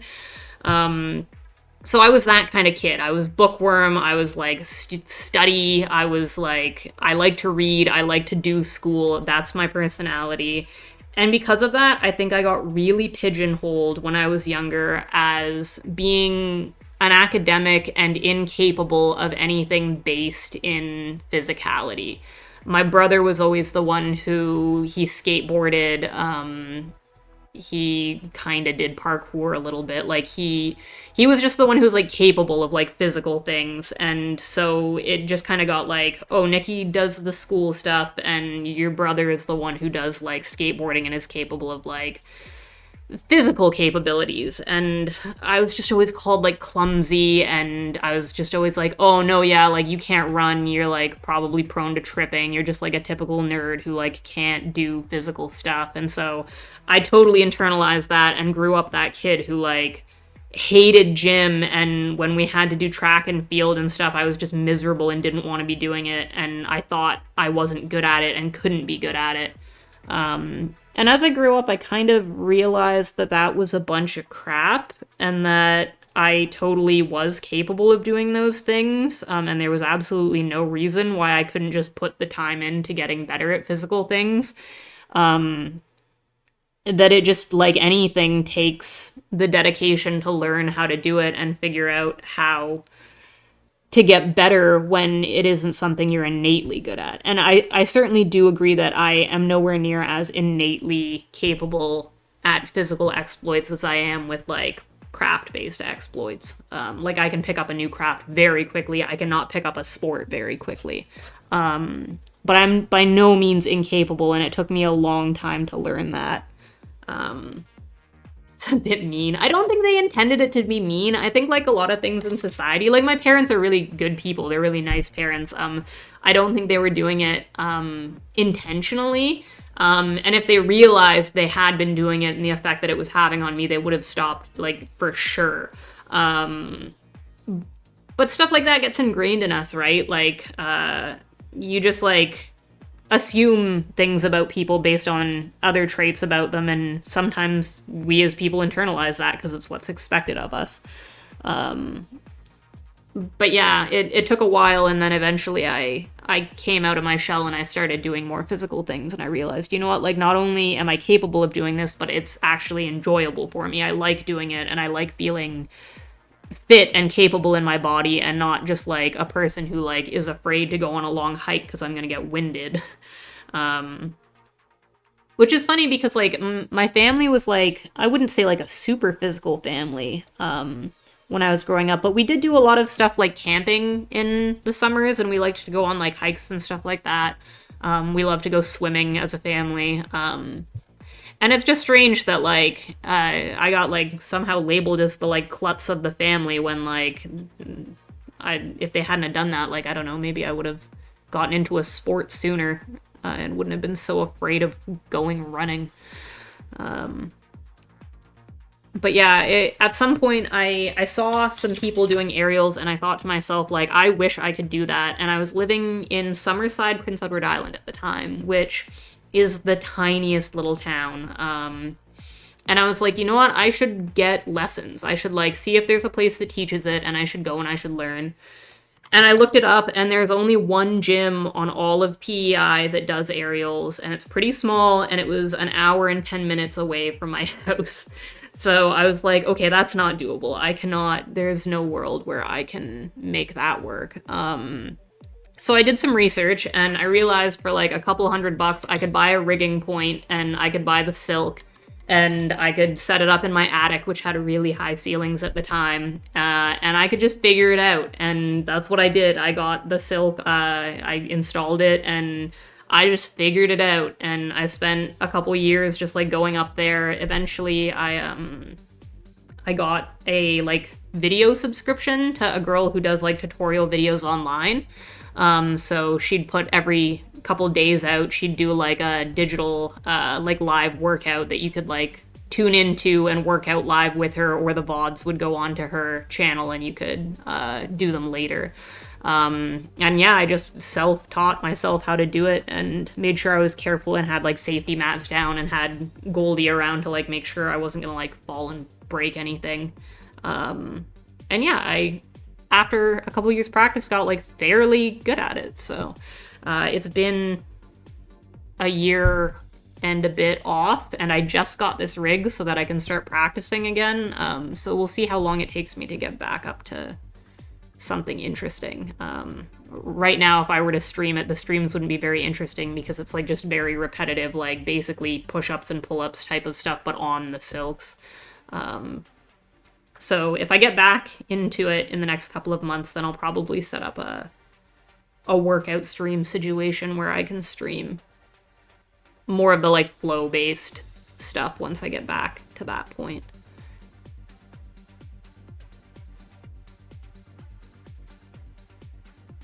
But I'm sure it'll be very confusing for my audience because I intend to be the true word variety streamer.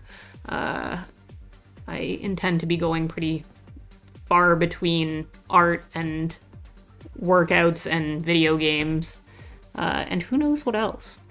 I'd say I'd do cooking streams, but my kitchen is a closet, so that's not happening in this apartment.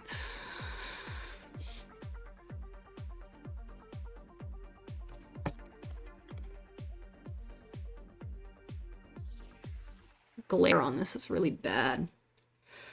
At least from it's not picking up for you guys on camera, but the like glare from it to my eyeballs makes this like area right here really blown out, so it's hard for me to see what I'm doing. Okay, I've got to get this bottom area a lot rubier.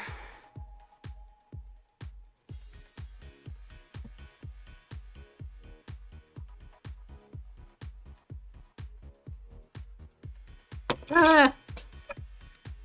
Jeez. Man, that was the first time we just totally dropped a paintbrush today. I did that like probably 7 times yesterday.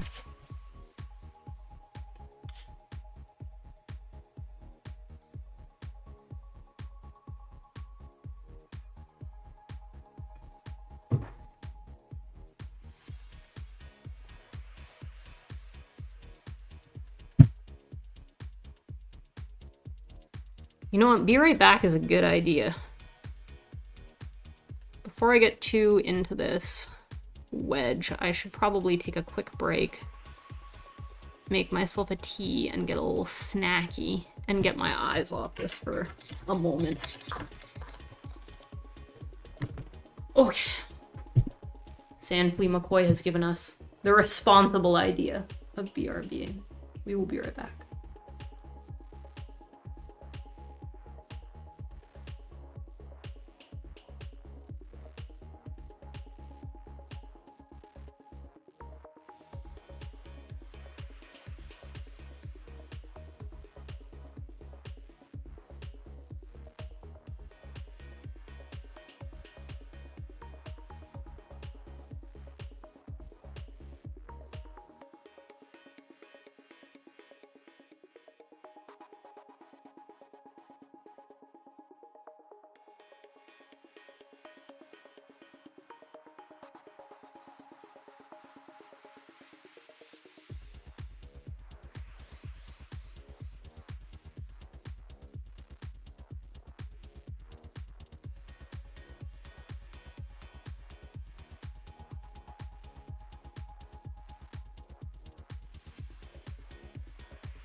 Okie dokie. I am back with my tea and my cookie. Which honestly, the cookie doesn't seem like enough food for me right now, but I don't know what else to eat because everything else seems like it takes too much preparation. Too much preparation altogether. I gotta make some more baked goods. This is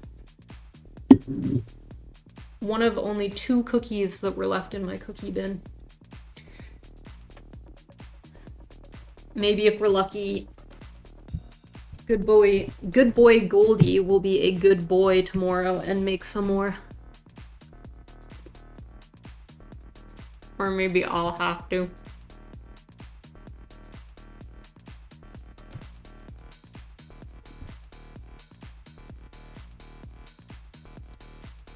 Okay, now that I've left and come back, I'm fairly happy with how this guy's turned out. I'm not too mad about him. I think we can get the wedge out pretty quickly. The wedge is a lot simpler shapes and forms than down here is, so I think we can get the wedge done quickly. If we can get the wedge done quickly, we can get the rock done quickly. But we only have like 45 minutes-ish left before I gotta go. And I'm gonna waste a bunch of time right now drinking this tea and eating this cookie instead of painting, so we'll see. We'll see if we can pump it out.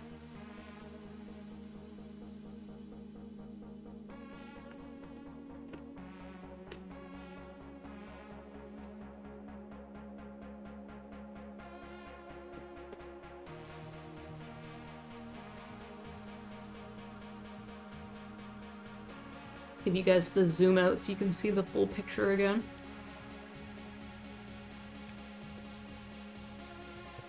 I can see now that this camera has migrated a lot from where it started.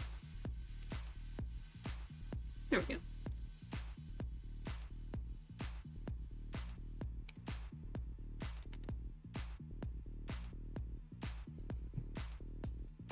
I think he's coming along.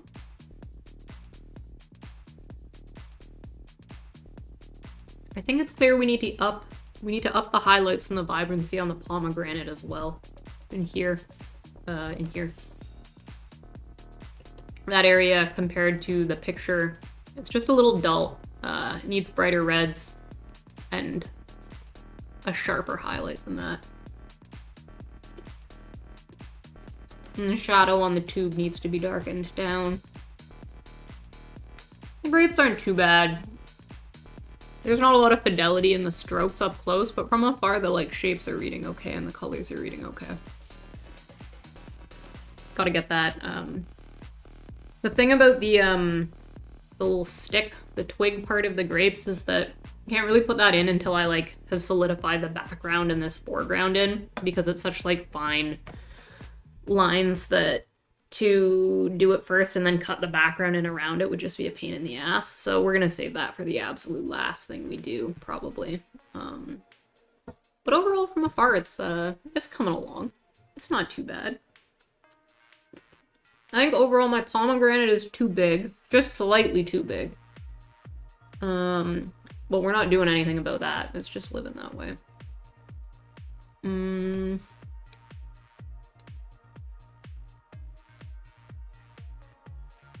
And I think this grape here is too wide.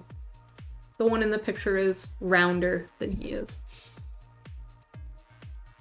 But that's not too bad for discrepancies. This pith here could be widened up a little bit. It does look a little thicker in the picture around here. And a little bit less warm. I have this as very warm tones, and in the picture it actually it reads as a lot less warm. I think the highlights in this area need to be pulled up higher, and they need to be made a little bit less yellow and a little bit in the direction of blue. Not definitively blue, but in the direction of blue. I think the shadows in here could also be deepened just slightly. It looks good to you? Thanks. I always have to decide between being a perfectionist for the sake of improvement and being just like happy with the fact that it's close enough, so you don't know much about painting. No one really knows much about painting until they start doing it. It's a weird world, the world of painting, because everybody does it so differently. You can know a lot about the way you paint and nothing about the way other people do it, so.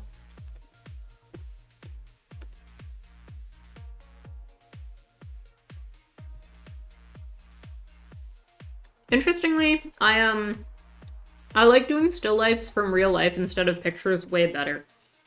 It's easier to get things photorealistic looking when you're copying a photo instead of copying real life, but it's easier to enjoy the process and make decisions about the way you want things to look when you're doing it from real life, instead of like being as much of a stickler as I tend to get when I do it from a photo.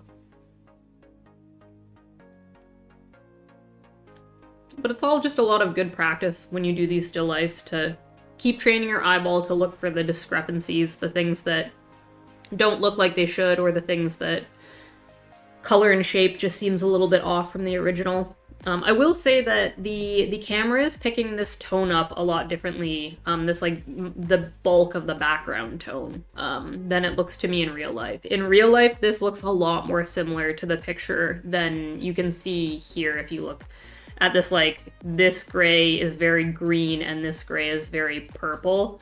They're not that different in real life. Not that it matters. It's subjective anyway. But this painting looks very warm on camera, whereas it reads a lot cooler in real life.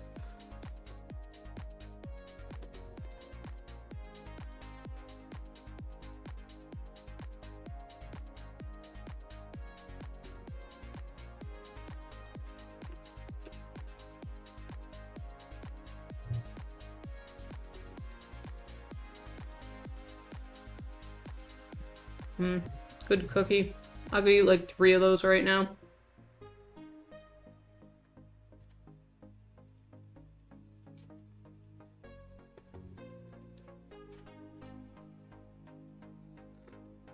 I wonder if I changed the color of the light that I'm using, if it would make it look closer. And have a like light that has color temperature variations.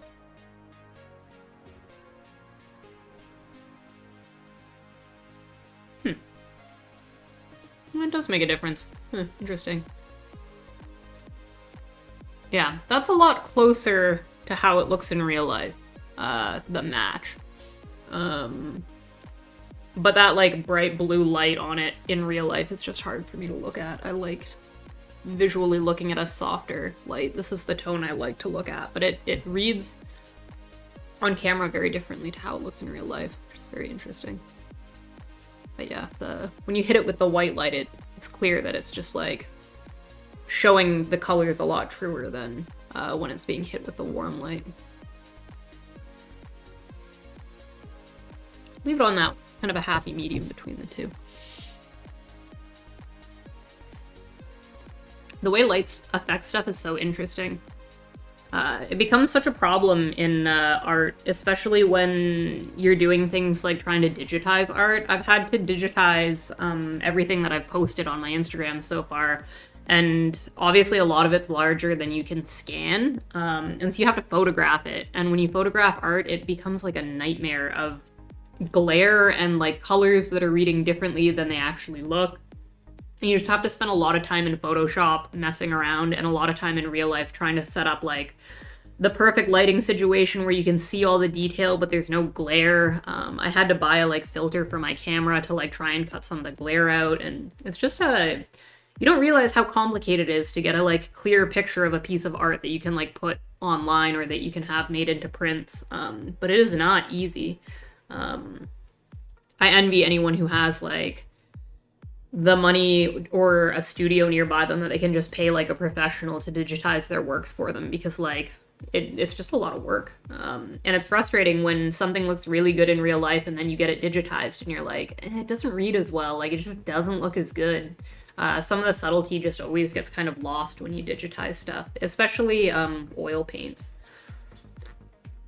There's an painting that I finished in oils that I did recently that when I digitized it, it just like, it lost a lot of its depth in the digitizing. It looks nicer in real life than it does in camera for some reason, but that's just the way it is, I guess.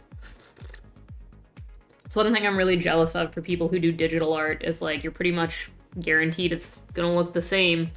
I guess there is some variations on like people's monitors and the like color settings they have set up and stuff, but it's a lot easier to control than trying to digitize real art.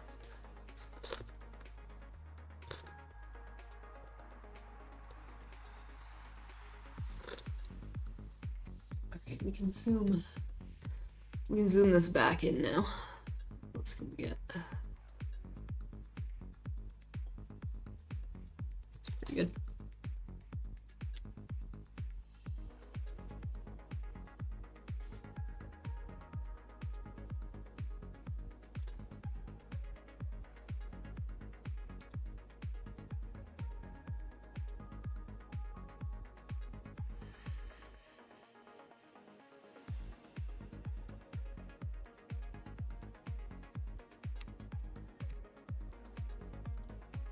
I want to chug this tea, but it's too hot.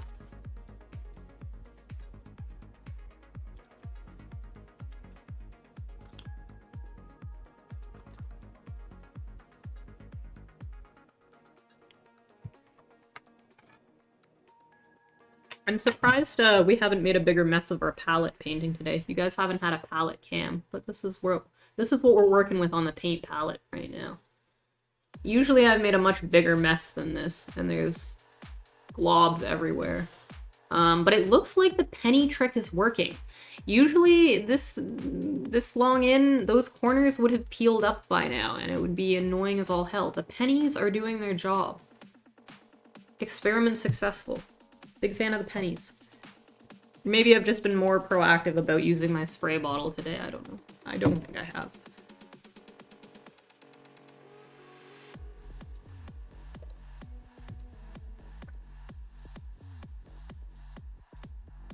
Alright, I guess I can drink and paint at the same time.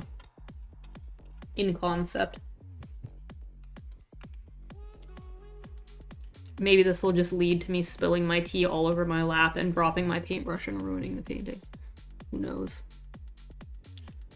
See, the thing is, there's like so much less glare if I'm just a little bit higher up. Raise my chair up a little bit. Problem is that puts my head right in camera zone. That's okay.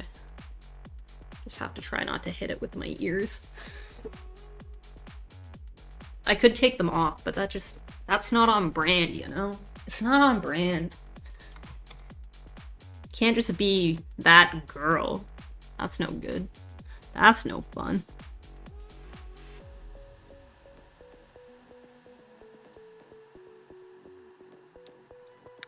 So there's a pocket here that's like a nice clear red because the light is coming through the segment of the grapefruit. I'm just gonna stick this red on there and hopefully that's vibrant enough once it dries down. If it's not, then I'm gonna have to paint over that patch with white and then put the red on top of that so that it has a little bit more oomph to it. We'll see how it dries down.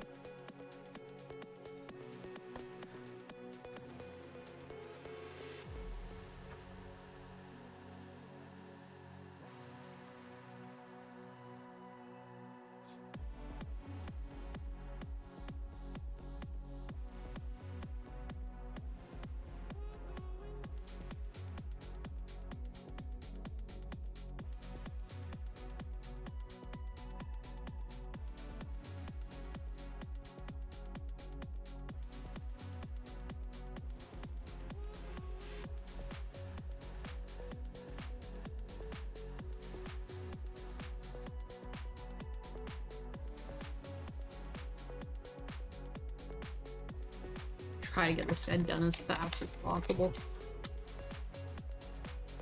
Just have to be less precious with it.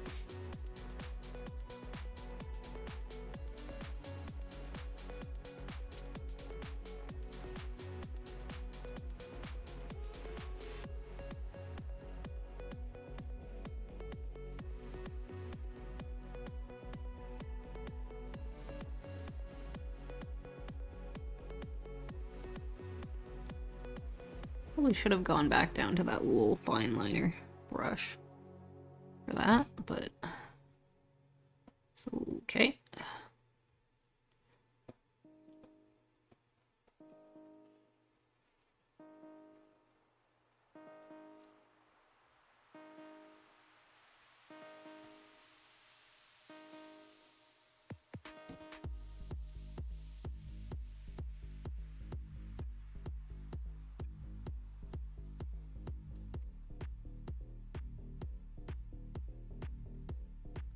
Don't know why I opted for like a blush tone for this one. It's clearly more orange in there. I have to go over that with some yellow in a minute.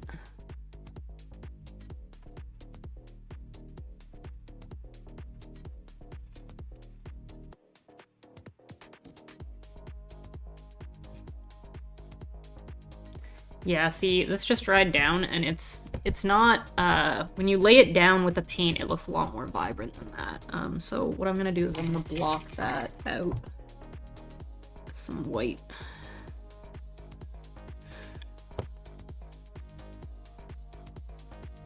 And then go over that white with the same red afterwards. Put a couple of spots of it around in here as well.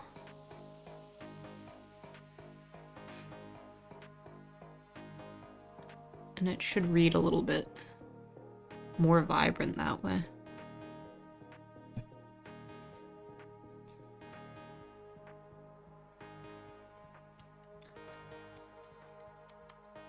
Need to get a bit of this red up in behind here.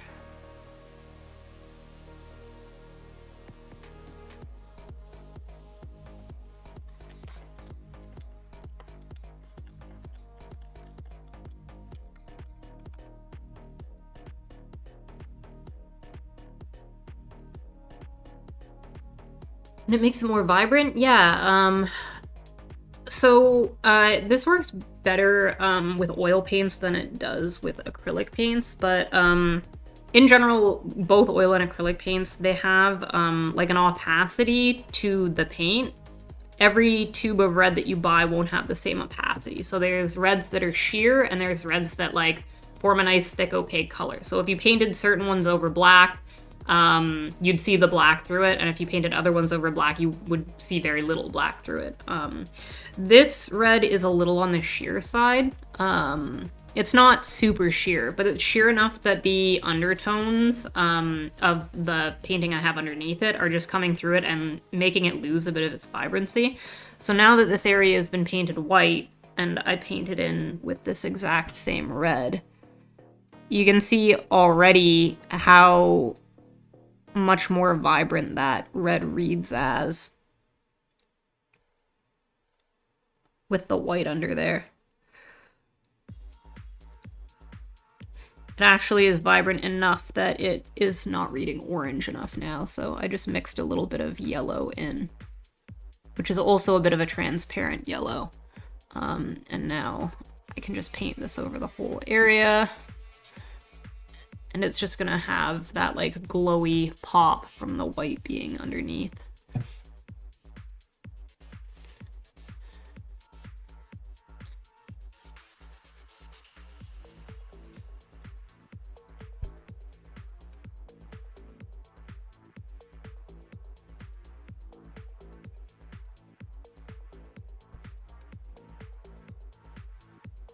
I'm not like super well versed in like paint pigments and stuff. I know a little bit, but not as much as I want to know. I still get frustrated because I'm so unpracticed with painting that like I don't know like off the top of my head which pigments are the transparent ones and which ones are the opaque ones, and so I have to sometimes do either some research or I have to like just like do an experiment and try something, and when it doesn't work, like try something else.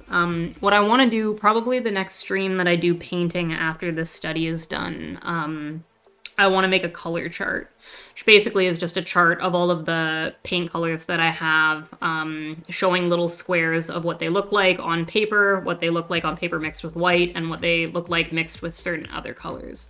Paint mixing is really interesting because you can have two blues that to the naked eye look the exact same, and two yellows that to the naked eye look the exact same. But when you mixed them together, like one of those blues with one of those yellows, and then that same blue with the other yellow, it can produce like vastly different results.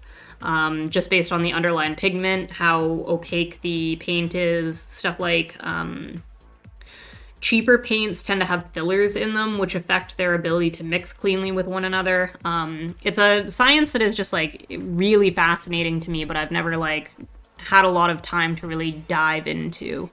And it would make my workflow painting a lot easier if I had color charts of the colors that I work with, so that when I'm looking at a picture and I say like, oh, this is like a specific teal, how do I mix that with what I have? I can look at the chart and say like, well, this blue and this yellow will make that teal, but if I tried these other blues and yellows, it wouldn't quite get there. So it could make my life a lot easier.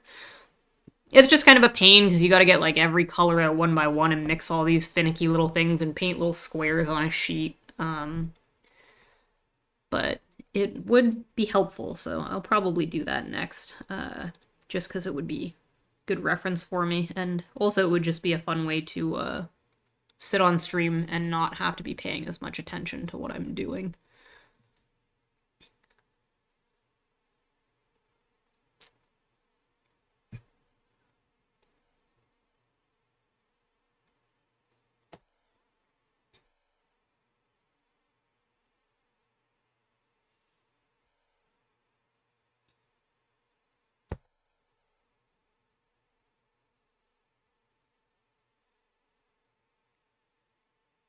The whole area is actually a lot more burgundy than I want to believe it is for some reason. I can see in the picture that it's just a lot darker in the center of this.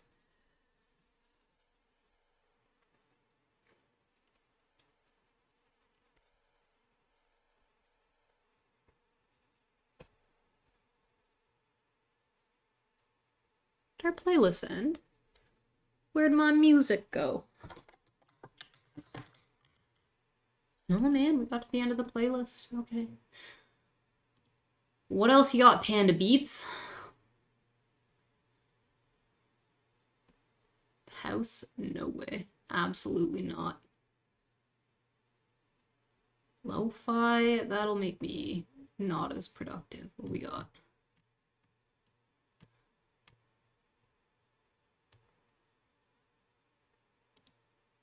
16-bit? Sign me up. Ah, yeah.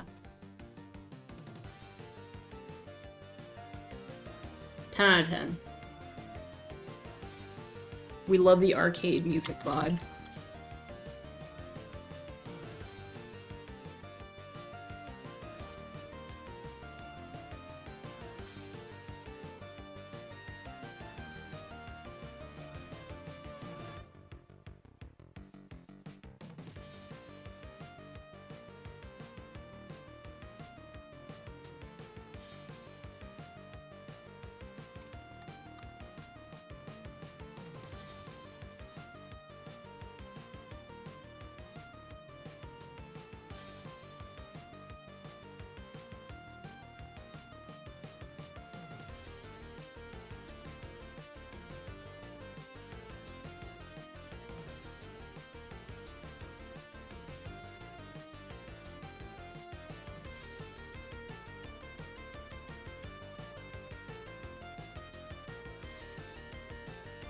All this song is making me want is to play Golden Axe.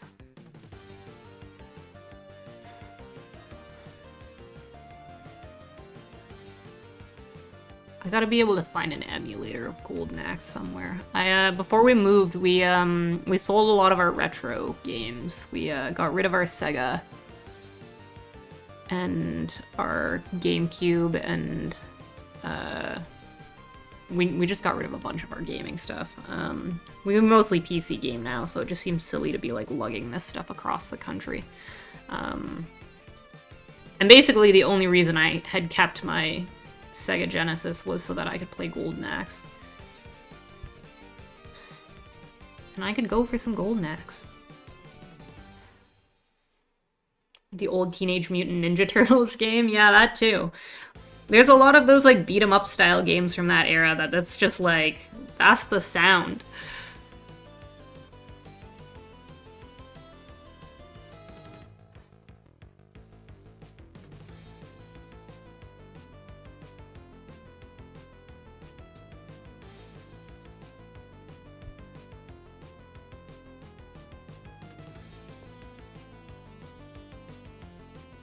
I think altogether I need a bit more yellow in this.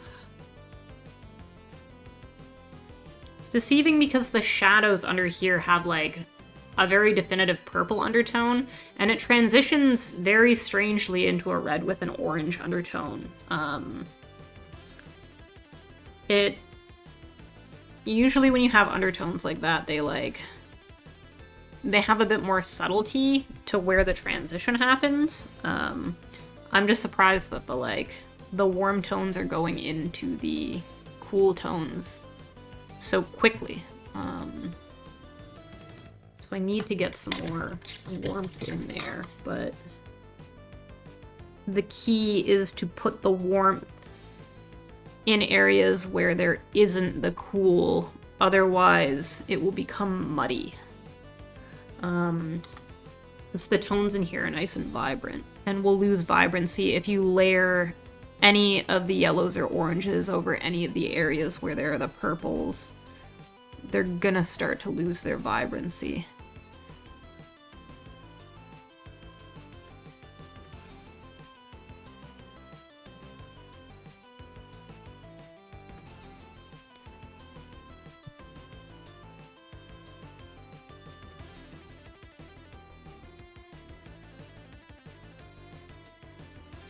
I think part of the issue is that I used a red, I don't even remember which red this was. This is why I need to make a color chart. I used a red for this that is honestly a little bit cool leaning. Like it leans towards blue more than it leans towards yellow. You can just see more purple in it than you can see orange. And that means when you add orange to it, it dulls the vibrancy of the color. And I should have done this with a warm leaning red instead of a cool leaning red. But what are you gonna do? It's fine. Nobody cares, it's fine.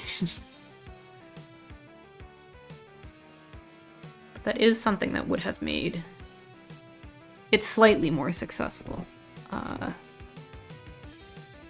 It's subtle differences, though.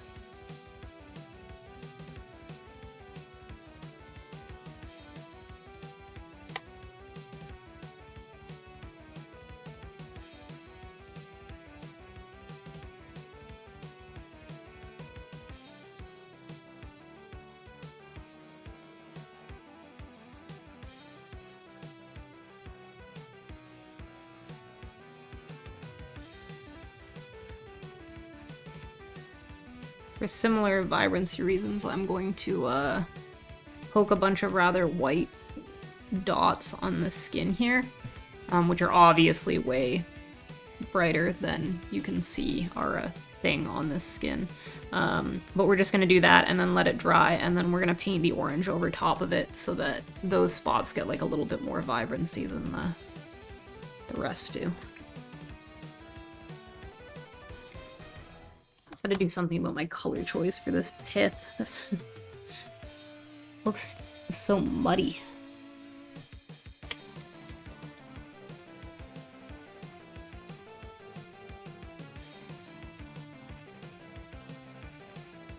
Lighten it up a little bit.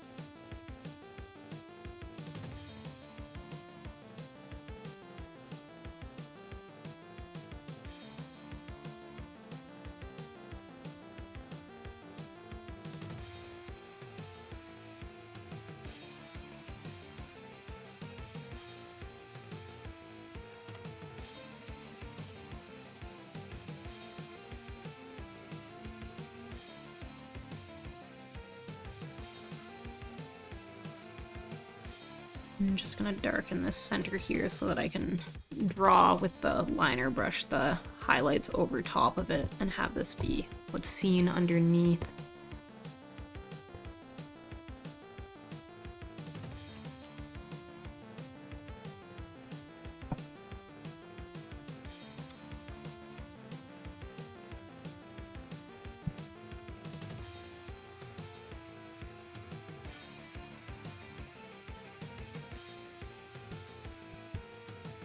Okay, I'm gonna switch to the little itsy bitsy baby liner.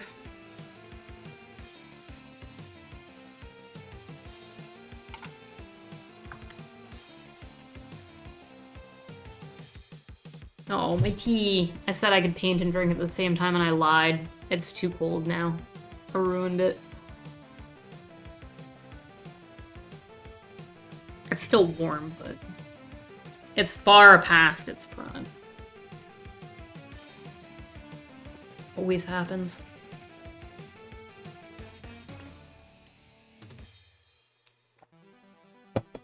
Gone. Okay. Actually, before I switch to this liner, where'd the other guy go? I'm gonna paint this orange over top first.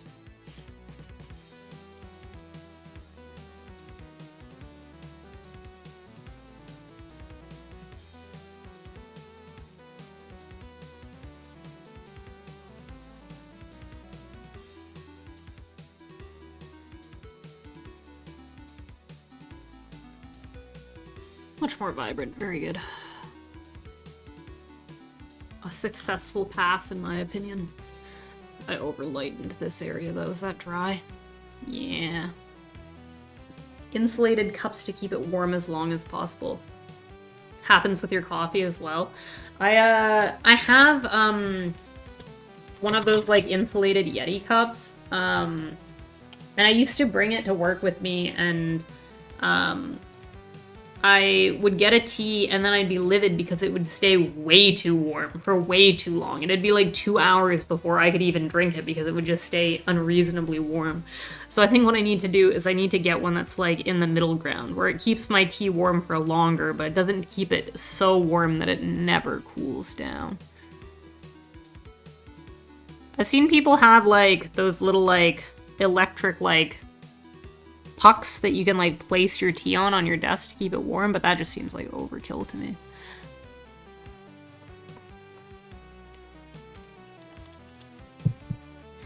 I don't like any of that stroke I just did. Wipe it off. Get it off there. Get it off there, we don't like it. I think the problem is I need to get the red pushed in a little bit further before I do that white part.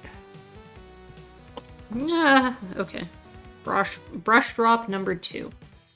And this time we got paint all over it. Whoopsie.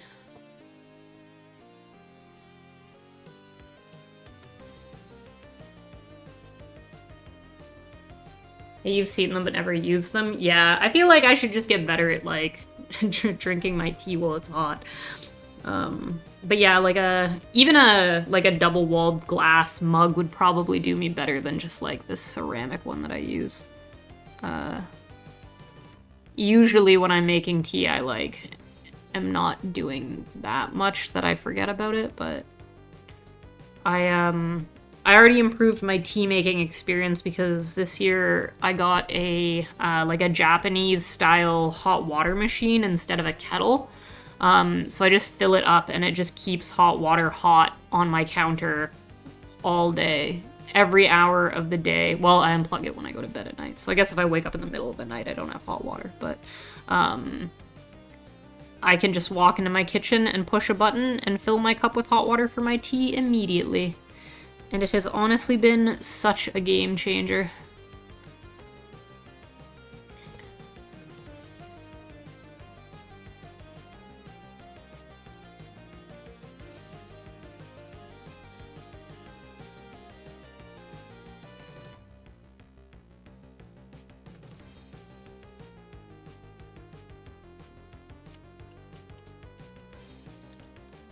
The insulated cup works fine for you. That sounds like a good idea. I will keep my eyes peeled while I'm out and about for an insulated cup to up my game.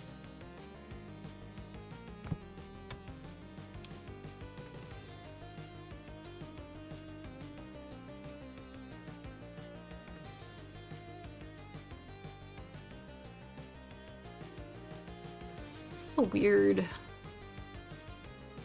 color, and I just want to look at my reference I made yesterday to decide if I'm making the right color here.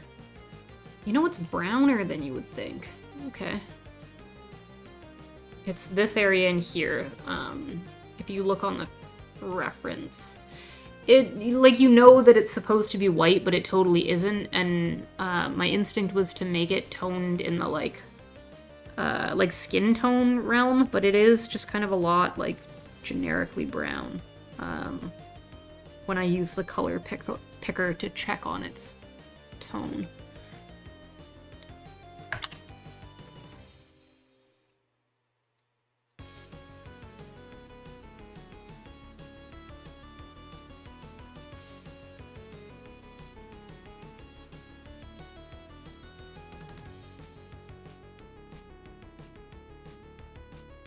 It looks more correct.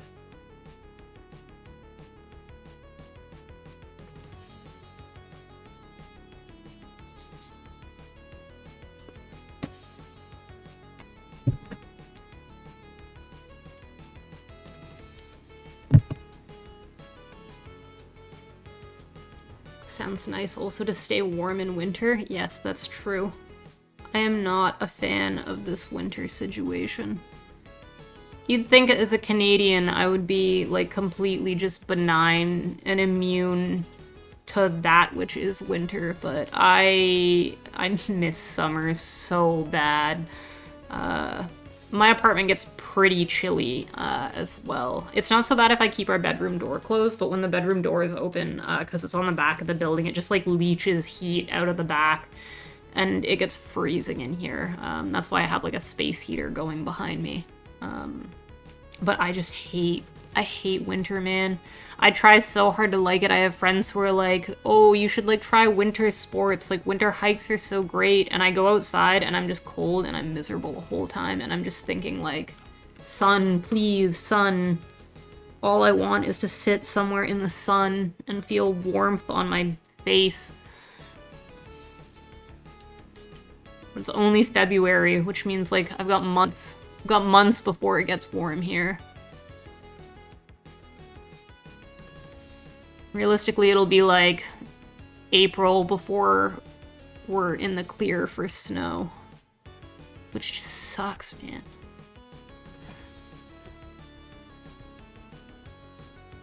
Should be able to go outside wearing shorts if you're Canadian. I mean, to a degree. I have a bit of immunity. And to be fair, the immunity is on my legs. If I wear, like, a skirt out in the winter, it doesn't bother me. But my face and my, like, upper body gets so cold if I'm not bundled up. Normally love the cold, but this year I'm over it. I wish I could say I normally love the cold. I feel like there should be a way that I could put the work in to, like, learn to love it, but I try and I just don't love it. I just end up hating it. And I think that's just the way it is. The problem with Canada is if you're in the States, you at least have the option, like, if you are so over living in a, like, place with winter, you have the option to just move to a part of the States where winter isn't a thing, really. Whereas, like, I'm in Canada and I have to leave the country if I want no winter. That, like, I could go to the West Coast where winter is, like, a little bit milder than it is on this side. But generally speaking, like, you still got winter. You still need to own a parka. You still need to have boots. You still are going to have to shovel. You still are going to have to drive in a snowstorm at least a couple times a year. I honestly think I would be so well suited to just living somewhere where, like, it was just warm all the time.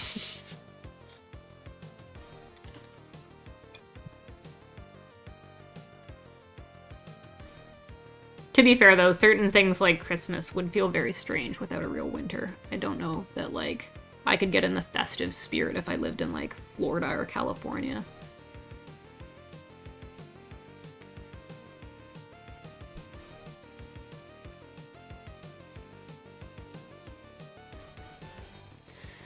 I'm from a tropical island. I can go back anytime I want. That's lucky. My ancestors are from a tropical island. I'm half Filipino, so there's islander blood in me, but I am not. I was born in Canada and raised in the hellish snow. And I don't think I liked it when I was younger either. I viscerally remember being a kid and it being winter, and because I was such a little bookworm, recess would come and the teachers would be like, everybody go get dressed and go outside for recess. And I'd be like, ah, hell nah. And I would beg my teachers to stay inside and do my homework so that I didn't have to go outside and play in the snow. That was what I was like as a child, which is so funny to me. But which tropical island are you from? Is it are we talking Hawaii, or are we talking non-American tropical island?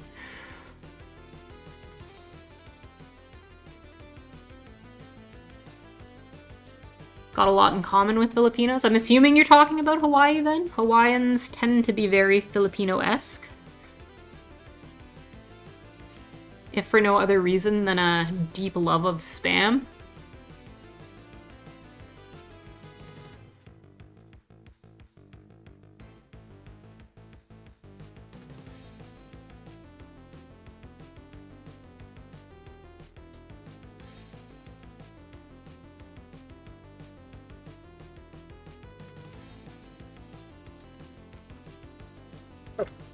Back to that fine liner brush. Let's get some of these details poked in there. Uh-oh, it's almost 7. Can we get the wedge done before 7?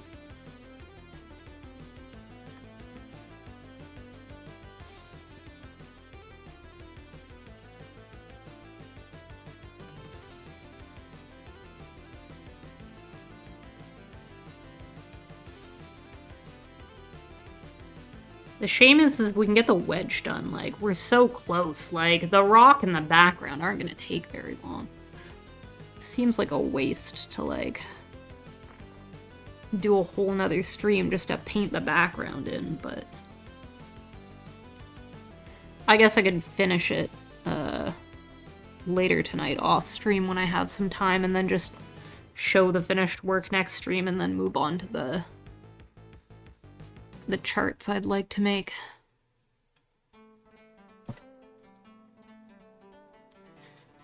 Puerto Rico, so American owned. Yes, that's true. Technically, the Philippines was also American owned for a while, which again is probably part of the reason why there's a lot of overlap culturally.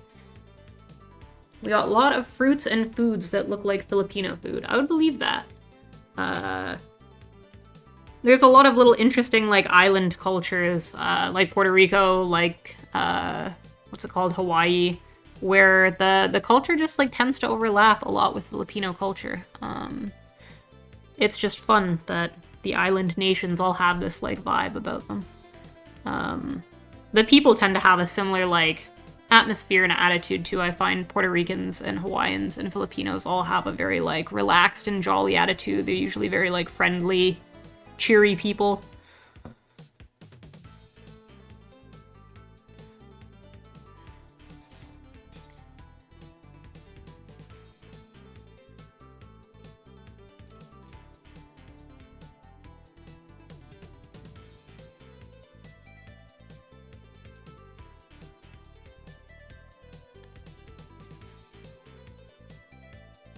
Sorry, I keep tapping the camera with my ears. I'm afraid that's just the way it's gotta be.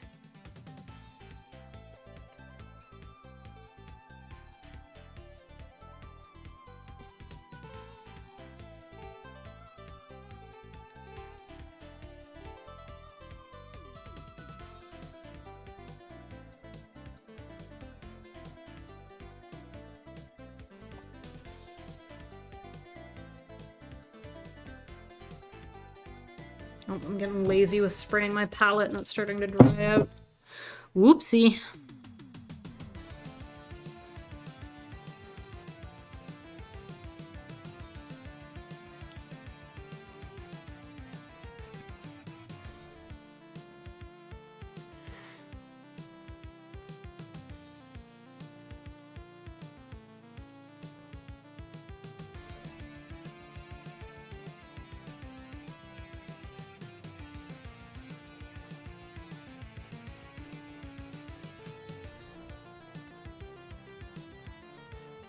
Understandable, the ears gotta stay. That's my sentiments exactly. If it's between the camera and the ears are staying. The camera is going.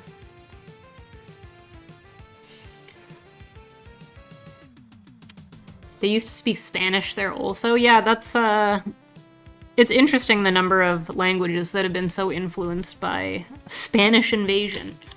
Wanting to go back to visit maybe next year, I will. That would be lovely. I have still yet to go to the Philippines. Just out of coincidence, like, we tried probably a couple times to do family trips there, and it just never ended up happening. And so all of my, like, experience of Filipino culture has been through the lens of Canadian Filipino culture. I've never gotten to actually go and see, my Filipino family that still lives in the Philippines. I've met a lot of them here in Canada, but never been out there. And I would love to get out there and go and see it for myself.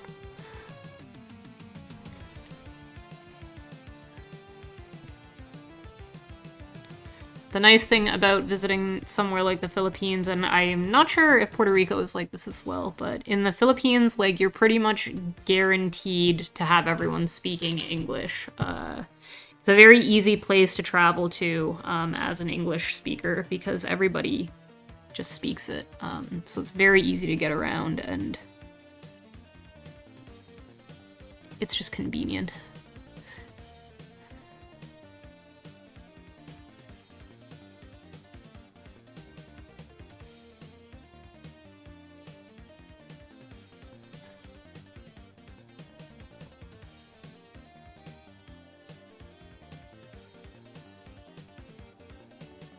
Just move the cam a bit if it gets too bad. Yeah, I'm sure I could pull it back a little bit. I wonder if I lower my chair. Oh no, right, I raised my chair because of the glare. I have to stay up this tall. Never mind, it doesn't work. Here there are some Jollibees. Yeah, Jollibee is an interesting one. Jollibee specializes in that one Filipino delicacy that I personally absolutely hate, and that's unreasonably sweet spaghetti. Filipinos love just sugar-filled spaghetti, and I cannot get on board with it. I do not like sweet Filipino spaghetti. But other than that, Jollibee's is pretty fun. I saw one in New Jersey. You'll say most people speak it even a little bit. Yeah, the Philippines is basically the same. Like, if you traveled, like, out far on certain islands, probably that wouldn't be true, but if you're staying in, like, the metropolitan areas, generally speaking, you're gonna be fine.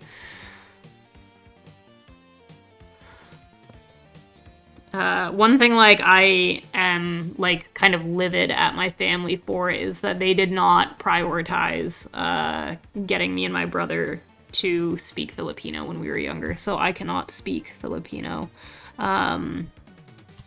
I understand, like, some of the basics by ear, and I know, like, a handful of words, but, like, I couldn't even string a sentence together probably, which is a real shame, but I think that happens to a lot of immigrant families, is especially for a culture like Filipino, where my grandparents, when they immigrated here, their English was very strong before they immigrated here, so it was not difficult for them to assimilate to just speaking English regularly.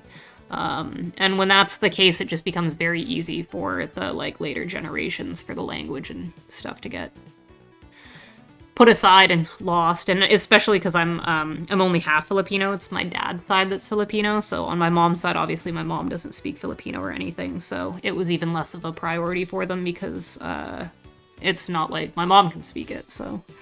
But I am just mad because I wish they had taught me, but they just didn't. And I always say, like, one day I'm gonna learn, I'm gonna do it, but then you have 57 other hobbies that you're doing instead, and you never get around to it. I do think as a concept, though, it would just be fun to, like, learn and then, like, not tell my Filipino family and then just, like, wait until I'm good and then like throw it out one day.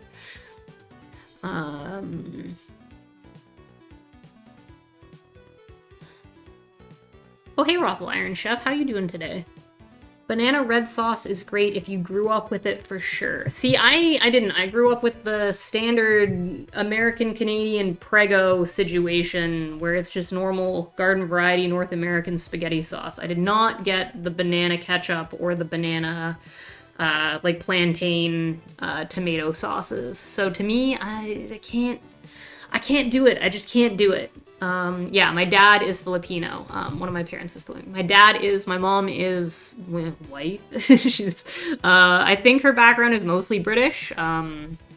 She, I think is a couple more generations Canadian than my dad is, though. I think it's my great-great-grandparents on my mom's side are the ones who immigrated here from Britain. So that side of the family is just, we're Canadian, very Canadian. But my dad's side, my dad was 10 when his family moved here from the Philippines. So he remembers being in the Philippines as a kid. He tells a lot of stories to us about like life as a kid in the Philippines and what it was like to just move to Canada when you're almost a teenager. Honestly, I don't know how he did it. I would have been so stressed out making that kind of a move at that age, but my dad's a pretty capable and resilient guy, so he made it work. And the Filipino side of my family is like pretty successful. My grandparents on that side, my Lola, my grandmother, is, she was a professor in the Philippines and was a teacher when she moved here. And then my grandfather, my Lolo on that side, was a lawyer in the Philippines and was a pretty successful realtor when they moved here. I love me some Filipino food though. Pancit, adobo, garlic rice. Honestly, pancit I go nuts for. I love that pancit. And yeah, adobo's pretty good, pretty good. The garlic rice, my family has like a breakfast rice thing. Our Filipino thing, and I honestly don't know if this is like a Filipino thing or if this is just like my dad thing, but we eat normal white rice as our dinner rice when we have rice with dinner. We don't make fried rice, but we make fried rice for breakfast on the weekends. We make fried rice that is seasoned with like Worcestershire sauce, soy sauce, garlic, parsley, and you like cut up bacon and put the bacon in it. I don't eat meat, but they do the same thing but with like a vegan bacon substitute for me. And honestly, it's so good. I love that breakfast rice. I like get them, or when I make it, I make like a vat of it and then I just like eat it every morning all week long. Never had bad Filipino food. I can say that I have had bad Filipino food. Not like, I think a lot of the bad Filipino food I've had is just because it's like not something I grew up with and it like wasn't for me. I remember eating like, what is it called? I'm blanking on the name. The like pork lechon. I remember eating lechon as a kid, which is like a pork dish, which is like just grisly. It's like so fatty and so like hard. And I hated it. I just hated it as a kid. And we'd have like Filipino family gatherings and there'd always be like the full roast pig at them. And that always like freaked me the hell out as a kid. Obviously I don't eat meat now. So like that was a trajectory that like over the course of my life made like a lot of sense that I was not into seeing a table with like a full roast pig just sitting on it. But stuff like that I wasn't that into. But no, most of the other stuff I've had, yeah, is pretty good, aside from the sweet spaghetti. I've never been huge on a lot of, what's it called? The desserts, but that's a taste thing. Fruit looks good, sorry to show up and leave, I gotta make food. Well, thanks for stopping by, either way, thanks for the compliments on my fruit. I honestly only have like another 10 minutes before I also have to go to make food, so enjoy your din din. Honestly, all of this talk of Filipino food is making me hungry, and now I'm thinking maybe we make breakfast rice, but for dinner tonight. You guys do a lot of whole roasted pigs also? Yeah, that's I wonder if that's a Spanish influence thing. I don't know, or is it an island thing? I'm not sure. I'm not sure where the influence for that comes from. but suffice to say, I was not into it conceptually as a. Oops, that was way too much white. Get out of there. I was not into it as a kid, and I haven't seen one in person in a while. But I can assume that I wouldn't be that into it now either. I'm sure it was tasty, but you just don't expect to see a like whole animal sitting on a table when you're a kid raised in North America. Bit of a jump scare, really.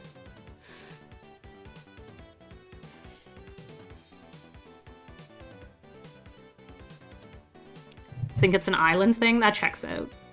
It like has that vibe. Something about a like spit roast is so like, you picture a luau. You picture like people on the beach. You picture a party outside. You picture palm trees. It kind of makes sense. Okay, there's a couple of shadows in here that I'm really missing. And they're kind of precise ones, so I gotta get my face up in here. There's kind of like a dark brown that just traces its way all along the outside of this. Honestly, the brown I'm working with isn't even dark enough. I'm gonna mix a little bit of blue into it to darken it up some more.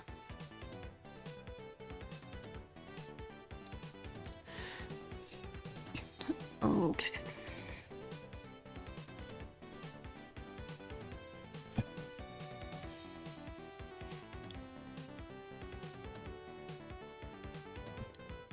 Far does it come down? Basically to there. Seems about right. And the other thing I need to add is a little bit of a shadow under this white part right here. It's not dark enough. Not dark enough at all.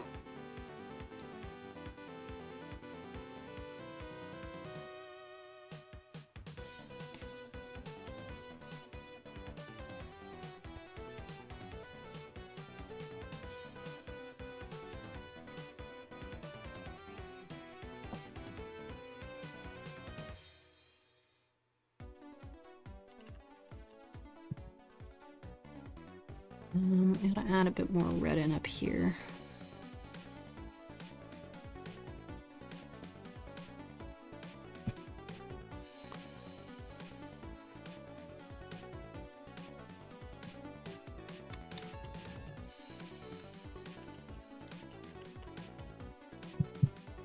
I don't know, is it looking juicy? Does it look like it's a see-through, juicy fruit? We gotten the wedge to match the half? I think its shadows need to be pushed a little bit, so I'm gonna add just like a couple. You can't really see this definition in the photo, but I think it'll help. Sometimes when you're doing paintings, even when you have real physical reference, it just pays off to do a couple things that you can't really see in the reference, but you just know it's going to add a little bit of depth that's going to make the painting read a little nicer. And I think a couple lines of dark in here are going to just bring it out more. I feel the same way about this like little area in here. I think it just needs a couple little squidges of this like deep purple tone.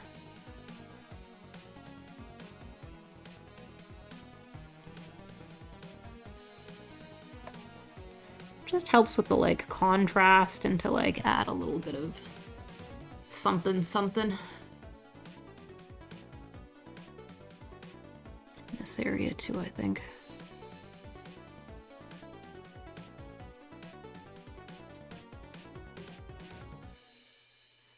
And a little bit right in here.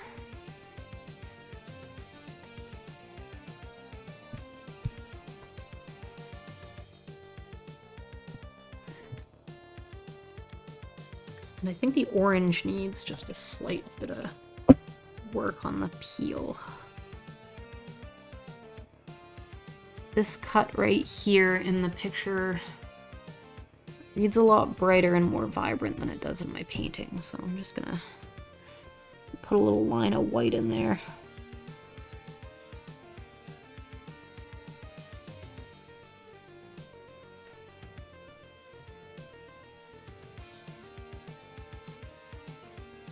And then wait for that to dry quickly, and then coat it in orange.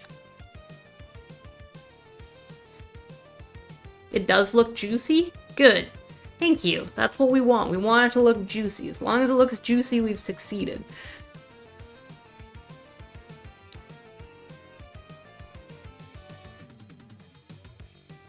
Alright, I'm gonna put this peel in, and then I'm gonna call it for the night, I think. I gotta get dinner on the go. That cookie did not hold me over. I am a hungry, hungry fox.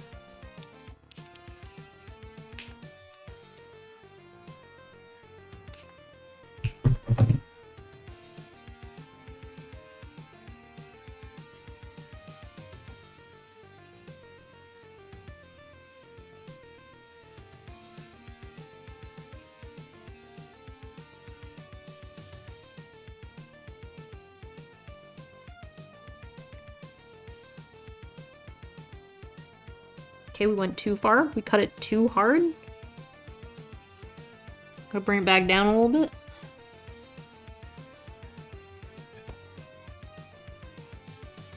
Especially right here. Just need some, like, dabbling. Some little, like, dipple-dapples. Kind of make the pithy part kind of blend in with the peel.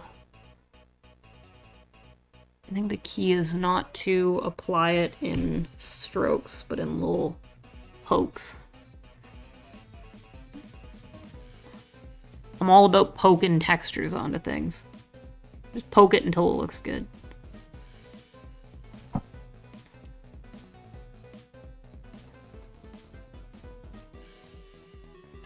I did say I was gonna lighten up this pith, but... Well, okay, we'll do it. We'll do it before we go. We'll lighten up the pith just a little bit.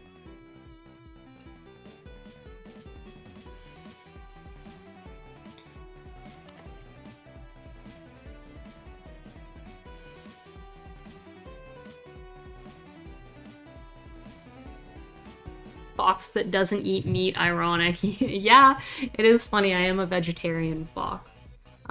Although I think foxes are known for stealing eggs, and I do eat the occasional egg, so... Cheap viewers on streamboo.com. I don't know about that. I don't know. I'm thinking that's gonna have to get a block, is what I'm thinking. But how cheap we talking, though? Whenever I see stuff like that on streams, I'm like, is this working for people? Are you guys making money doing this to people's streams? Posting these things? Seems a little crazy if you ask me.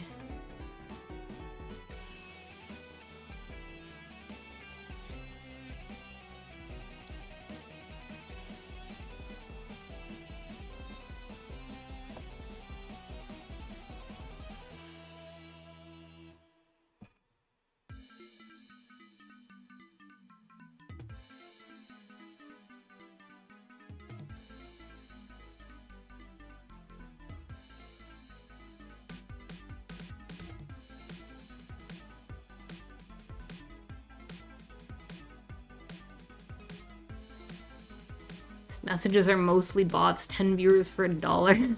Honestly, I could see it working. It just sucks that, like, they prey on people that, like, would spend their money on that instead of just, like, grinding the views out. Like, what's the point if, like, it's not real viewers? I don't care if I have, like, a really small community if, like, the people are real and they want to be here. But, I mean... if the grind works and it's making you money, then I guess continue on with your bots, harassing streamers site-wide for years to come.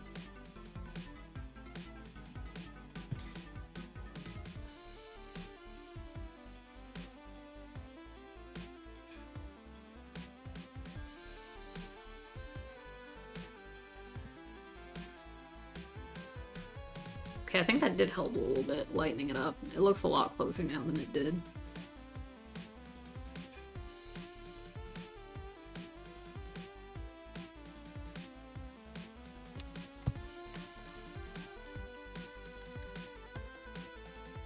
Honestly, I think the shadow could be pushed further in here, but it'd just be a lot of work to...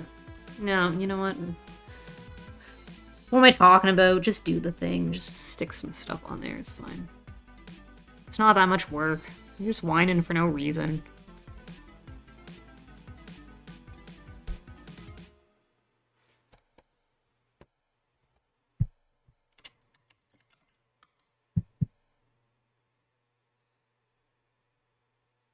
And this little nubby could be darker.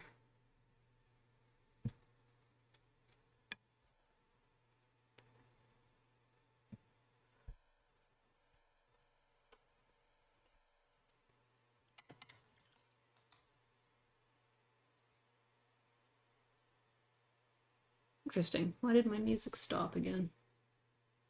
There's no way we... Was that full playlist? It was. Okay, well, I'm not gonna queue up a new one because I gotta go. I gotta go make food. So we're just gonna... I'm just gonna leave it, but... It's really cruel of that playlist to tap out like 3 seconds before I finished for the day.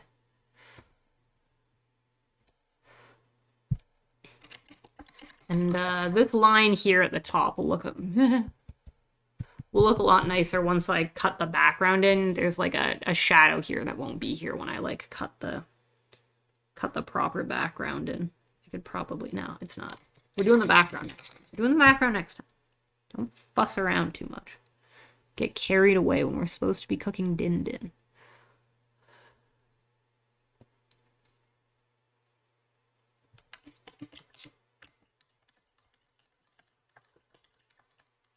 The thing I would say is that mine does look slightly too bright in here-ish. Honestly, well, no, it does in the, like, my little thumbnail, but it doesn't in real life and the reference I'm looking at, so I'm gonna leave it. Okay. I am going to call that good enough for now. We'll come back. Let's zoom out and have a look-see what we're dealing with on the whole here. It's coming together. It's coming together. He's starting to look like the picture. Slow and steady. The juice looks like it's juicing. Not too mad about that. So, did I expect to get more done today than just the grapefruit? Yeah. Well, okay, expect is a strong word. I didn't expect that. I expected that I wouldn't get anything of value done. But I was hopeful that I would at least get the rock done too, and we didn't get the rock done, so. But that's okay, because it leaves us with a background, a rock, and a stem to paint the next time. And honestly, we might fuss around with the grapes a little bit as well. I didn't really finish them, I just kind of shaped them in.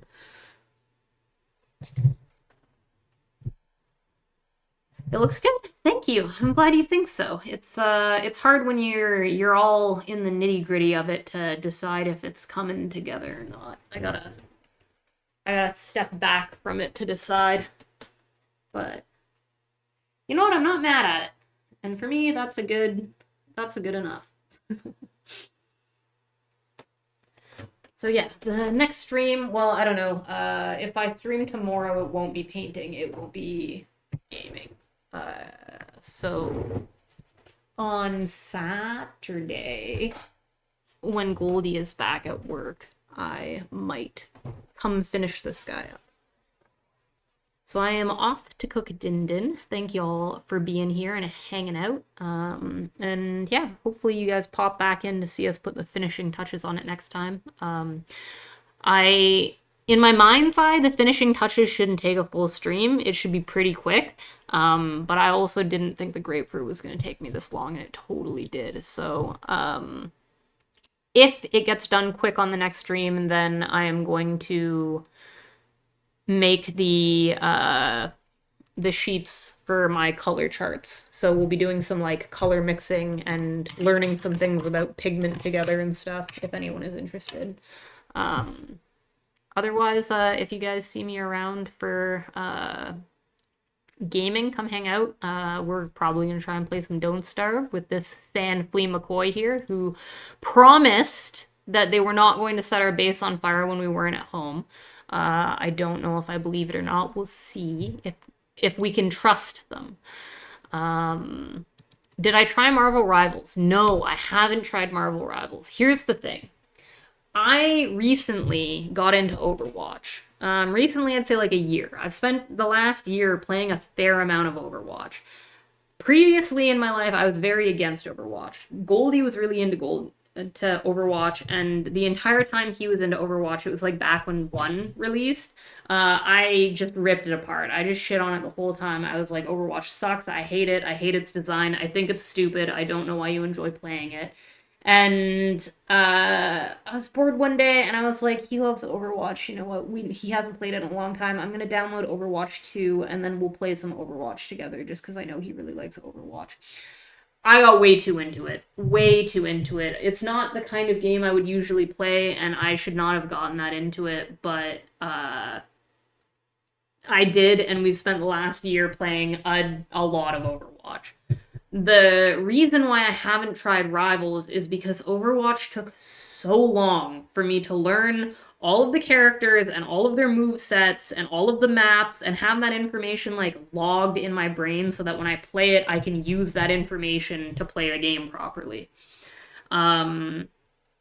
Rivals is just Overwatch, and I'm sure it's good, but it just means that I have to relearn every character and all the movesets and all the maps, and it just seems like I have to put so much of a time sink in to learn all those things that I just can't convince myself to do it. Whenever I want to play a game like that, I'm just like, nah, I'm going to load up Overwatch, and I'm going to play Overwatch instead, because I already know how to play it. So I'm not against giving it a try. I'm not like the world's biggest Marvel fan. Superhero stuff for me is like I enjoy it, but I'm not like deep into the like lore. I'm like a huge like Lord of the Rings fan, and I used to be a really huge Harry Potter fan and stuff. And those are the fandoms that I like consider myself like a little bit more dedicated to. The like comic book superhero world, I've always been more passive about. Like I've gladly watched most of the movies, but I'm not like super committed to them. But yeah, I'll download Rivals, and you know what? I'll give it a try. I'm sure Goldie would be happy to like try it with me. And we've got a couple friends who I think are interested in playing it, so I will give it a try if you say it's Overwatch but better. But I will be annoyed that I have to learn it all. But that being said, I am going to go now because it is dinner time. So thank you guys for sticking around, and I will see you maybe tomorrow, and if not, then on Saturday to finish this painting. Good night, everybody!